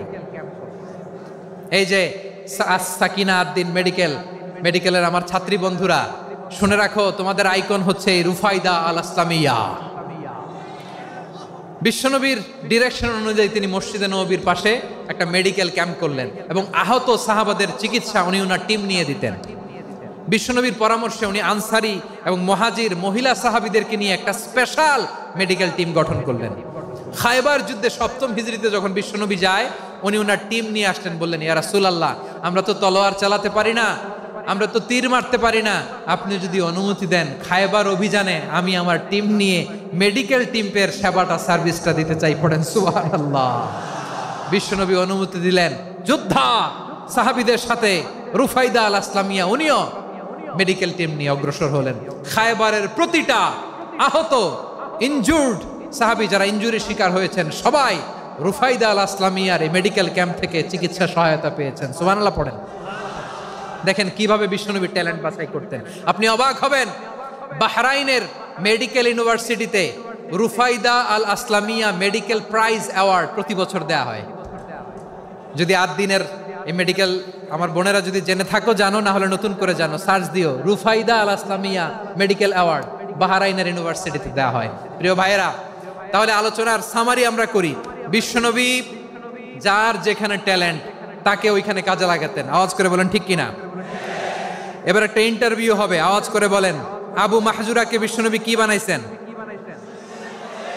হ্যাঁ, ভুলে গেছেন? সামনের চুলে হাত দিয়ে বিশ্বনবী কি সুন্দর গলায় আজান শিখালেন। মুয়াজ্জিন। যায়েদ বিন সাবিতকে একাডেমিক প্রজেক্টের দায়িত্ব দিয়েছেন, তিনি ছিলেন বিশ্বনবীর দোভাষী ব্যক্তিগত সচিব। Musab ibn Umair, the first ambassador of Islam. Abdullah ibn Abbas, উম্মার বড় শিক্ষাবিদ মুফাসসির আব্দুল্লাহ ইবনে মাসউদ। আব্দুল্লাহ ইবনে মাসউদ ছিলেন জুরিস্ট। কি ছিলেন? জুরিস্ট ছিলেন। এই উম্মার সবচেয়ে বড় জুরিস্ট খালিদ বিন ওয়ালিদ, সেনাপ্রধান হাসান বিন সাবেত। হাসান বিন সাবেত ছিলেন বিশ্বনবীর সভাকবি। কি ছিলেন? বিশ্বনবীর সভাকবি ছিলেন। এরপরে হুযায়ফা ইবনুল ইয়ামান কি ছিলেন? গোয়েন্দা বিভাগের প্রধান। মুআয ইবনে জাবাল কি ছিলেন? সিনিয়র আমলা, ইয়ামানের গভর্নর। আবু হুরায়রা রাদিয়াল্লাহু তাআলা আনহু হাদিস প্রিজার্ভেশনের কাজ করেছেন। আর আমাদের রুফাইদা আল আসলামিয়া রাদিয়াল্লাহু তাআলা আনহা কি ছিলেন? নার্স ছিলেন। নার্স হয়ে মেডিকেল সেবা দিয়েছেন। প্রিয় ভাইয়েরা, পুরো আলোচনার যদি সামারি করি তাহলে বিশ্বনবী যেভাবে হিউম্যান রিসোর্সকে ম্যানেজ করেছেন, যার যেখানে প্রতিভা কাজে লাগিয়েছেন, আমরাও যদি করি আমাদের বাংলাদেশের চিত্র আমরা পাল্টে যেতে পারবো। আমরা শুরুতে শুনেছি মানুষের আছে অসীম সম্ভাবনা, প্রতিটা মানুষ অনন্য, যত্ন নিলে, যথাযথ পরিচর্যা করলে মানুষ বিশ্ব জয় করতে পারে। ঠিক কিনা? আমাদের হাফেজে কোরআনের সামনে দাঁড়াতে পারে এমন কোনো হাফেজে কোরআন আল্লাহর জমিনে জন্ম হয় নাই। গোটা বিশ্ব কাঁপিয়ে তারা সেরা। আমাদের ক্রিকেটাররা সেরা, আমাদের তৈরি পোশাক শিল্প সেরা। এরকম অনেক অনেক সেরা জিনিস আছে, আমরা এগুলোরে নার্চারিং করতে পারি নাই, পরিচর্যা করতে পারি নাই, সঠিক তারবিয়াতের অভাব। তাহলে মানুষের অসীম সম্ভাবনাকে কাজে লাগাতে হবে। ঠিক কিনা বলেন? ইউনুস গভর্নমেন্টকে আমি বলবো, অল্প সময়ের জন্য আপনারা এসেছেন, সংস্কারও করতে হবে, আবার নির্বাচনও করতে হবে। সব সংস্কার হয়তো করতে পারবেন না, যতটুকু পারবেন এর মধ্যে আমাদের যে হিউজ ম্যান পাওয়ার, আমাদের যে মানব সম্পদ, হিউম্যান রিসোর্স, এটাকে ডেভেলপ করে আপনাদের যেতে হবে। যেটা পারবেন না সেটাকে পরবর্তী নির্বাচিত গভর্নমেন্টের কাছে রেখে যেতে হবে, যে তারা যেন করে, তাদের কাছে আপনারা এটা রেখে যাবেন। তাহলে মানুষ চাইলে বিশ্ব জয় করতে পারে। আর মানুষকে হারাতে পারে কেউ? জোরে বলো যশোর, মানুষকে হারাতে পারে কেউ? আল্লাহ আমাদেরকে জনসংখ্যা দিয়েছেন প্রিয় ভাইয়েরা। এই জনসংখ্যা অনেক বড় সম্পদ, এটা আমাদের জন্য অভিশাপ নয়, আশীর্বাদ। আমাদের জনসংখ্যাকে যদি আমরা জনশক্তিতে রূপান্তর করতে পারি, আজকে বাংলাদেশ যে অবস্থানে দাঁড়িয়ে আছে, বাংলাদেশ তার 20 গুণ উন্নতির শিখরে চলে যাবে। চিল্লায় বলো ঠিক কিনা? আমাদের শ্রমিক ভাইয়েরা বাইরে কাজ করে, আমাদের শ্রমজীবী ভাইয়েরা, প্রবাসীরা, তাদের ব্যাপারে গুরুত্ব দিতে হবে। আমাদের শ্রমের দাম সবচেয়ে কম, সবচেয়ে কম। তারা এম্বাসিতে গুরুত্ব পায় না, এয়ারপোর্টে গুরুত্ব পায় না। এই সরকার অবশ্য তাদেরকে অনেক গুরুত্ব দিচ্ছে। আমাদের অদক্ষ শ্রমিককে যখন আমরা দুবাই পাঠাই, অল্প বেতন পায়, কিন্তু ইন্ডিয়ানরা দক্ষ শ্রমিক পাঠাইলে তার 3 গুণ বেতন পায়। আমরা আমাদের শ্রমিকদেরকে অদক্ষ ভাবে আর পাঠাতে চাই না, দক্ষ শ্রমিক পাঠিয়ে আমরা রেমিটেন্সের বন্যা বইয়ে দেব। আমাদের শ্রমিকদের পাঠানো রেমিটেন্সের টাকায় সচল থাকে আমার দেশের অর্থনীতির চাকা। তাদেরকে সবচেয়ে গুরুত্ব দিতে হবে। আমরা পেয়েছি ফ্রিডম ফাইটার, মুক্তিযোদ্ধা, আর আমার প্রবাসী ভাইরা হচ্ছে রেমিটেন্স ফাইটার। জোরে বলো ঠিক কিনা? তাহলে আমাদের এই জনশক্তিকে জনসম্পদে ট্রান্সফর্ম করতে হবে। ঠিক কিনা বলেন? সরকার জনগণকে এভাবে পলিশ করতে হবে।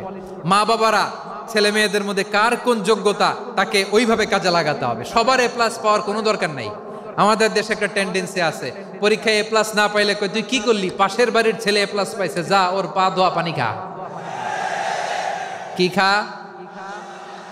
তা আমি ভাবছি যে পা ধোয়া, এ প্লাস পাওয়া ছেলেদের পা ধোয়া পানির একটা পানির ব্র্যান্ড বানাইতে হবে। এরকম লেখা থাকবে, এ প্লাস পাওয়া ছেলেদের পা ধোয়া পানি। খাওয়া নাই, এগুলার খাওয়া নাই। ওরে আল্লাহ এ প্লাস পাওয়ার জন্য বানাইছে, আর আপনার ছেলেকে এই এ প্লাস গুলারে নিয়ন্ত্রণ করার জন্য আল্লাহ বানাইছে।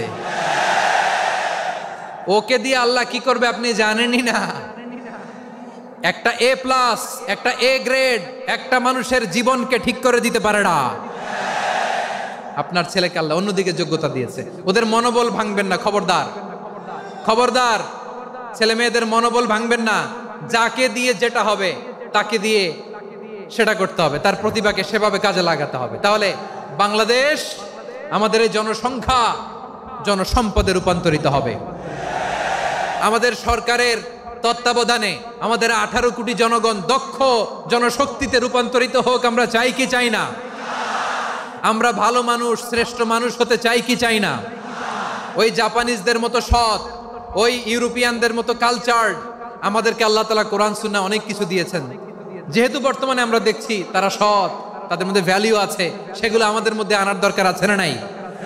আর ইসলাম দিয়ে আমাদের জীবনকে সাজাতে হবে, ইসলাম দিয়ে আমার পরিবারকে সাজাতে হবে। ইসলাম থেকে, কোরআন থেকে প্রেসক্রিপশন না নিলে জীবন সুন্দর হবে না। কোরআন থেকে প্রেসক্রিপশন না নিলে সমাজ সুন্দর হবে না। কোরআনের প্রেসক্রিপশন না মানলে রাষ্ট্র সুন্দর হবে না। কোরআনের প্রেসক্রিপশন অ্যাপ্লাই না করলে শুধু দুর্নীতি দমন কমিশন দিয়ে দুর্নীতি বন্ধ করা যাবে না। এজন্য কোরআনের আইন আমরা চাই কি চাই না? প্রিয় ভাইয়েরা, হিউম্যান রিসোর্স ডেভেলপমেন্ট, মানব সম্পদের উন্নয়ন, আমাদের সরকার যেন এদিকে নজর দেয়। আমরা যেন এই ব্যাপারে যত্নবান হয়ে উঠি।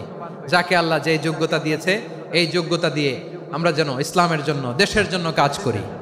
আমরা যেন আমাদের স্কিল ডেভেলপ করি, আমাদের পটেনশিয়ালকে ডেভেলপ করি। মোরালিটি, ভ্যালিউজ নিয়ে শায়েখ আহমদুল্লাহ আলোচনা করেছেন, এগুলো দিয়ে যেন আমরা আমাদেরকে সাজাই। আল্লাহ তাআলা আমাদের দেশকে তুমি নিরাপদ করো, আমরা পড়ি আমিন। আল্লাহ আমার 18 কোটি জনগণকে তুমি জনশক্তিতে রূপান্তরিত করো, আমিন।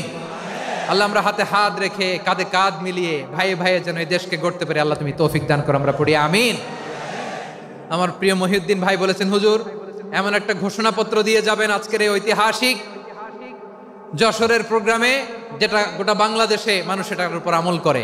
আমি যে কথাটা বলেছি এটাই, আসুন আমরা আমাদের জনসংখ্যাকে জনসম্পদে ট্রান্সফর্ম করি। আমাদের জনসংখ্যাকে আমরা যেন জনশক্তিতে রূপান্তরিত করি। জনসংখ্যাকে ট্রান্সফর্ম করে জনশক্তি দিয়ে আমরা যেন আগামীর বাংলাদেশ, স্বাধীন বাংলাদেশ 2.0 কে গড়ে তুলি। আল্লাহ তাআলা আমাদের সবাইকে কথাগুলো বোঝার, আমল করার তৌফিক দান করুন। এই জেনজি, ক্ষমা করে দিও আমাকে, অনেক ধমক দিছি, বকা দিছি। আল্লাহ তোমাদেরকে করুক, কবুল করুক, যশোরবাসীকে কবুল করুক, আদ দিনকে কবুল করুক, এই মেডিকেল কলেজকে কবুল করুক, ইসলামের জন্য বাদ ভাঙা এই জোয়ার এবং উচ্ছ্বাসকে আল্লাহ তাআলা কবুল করুক।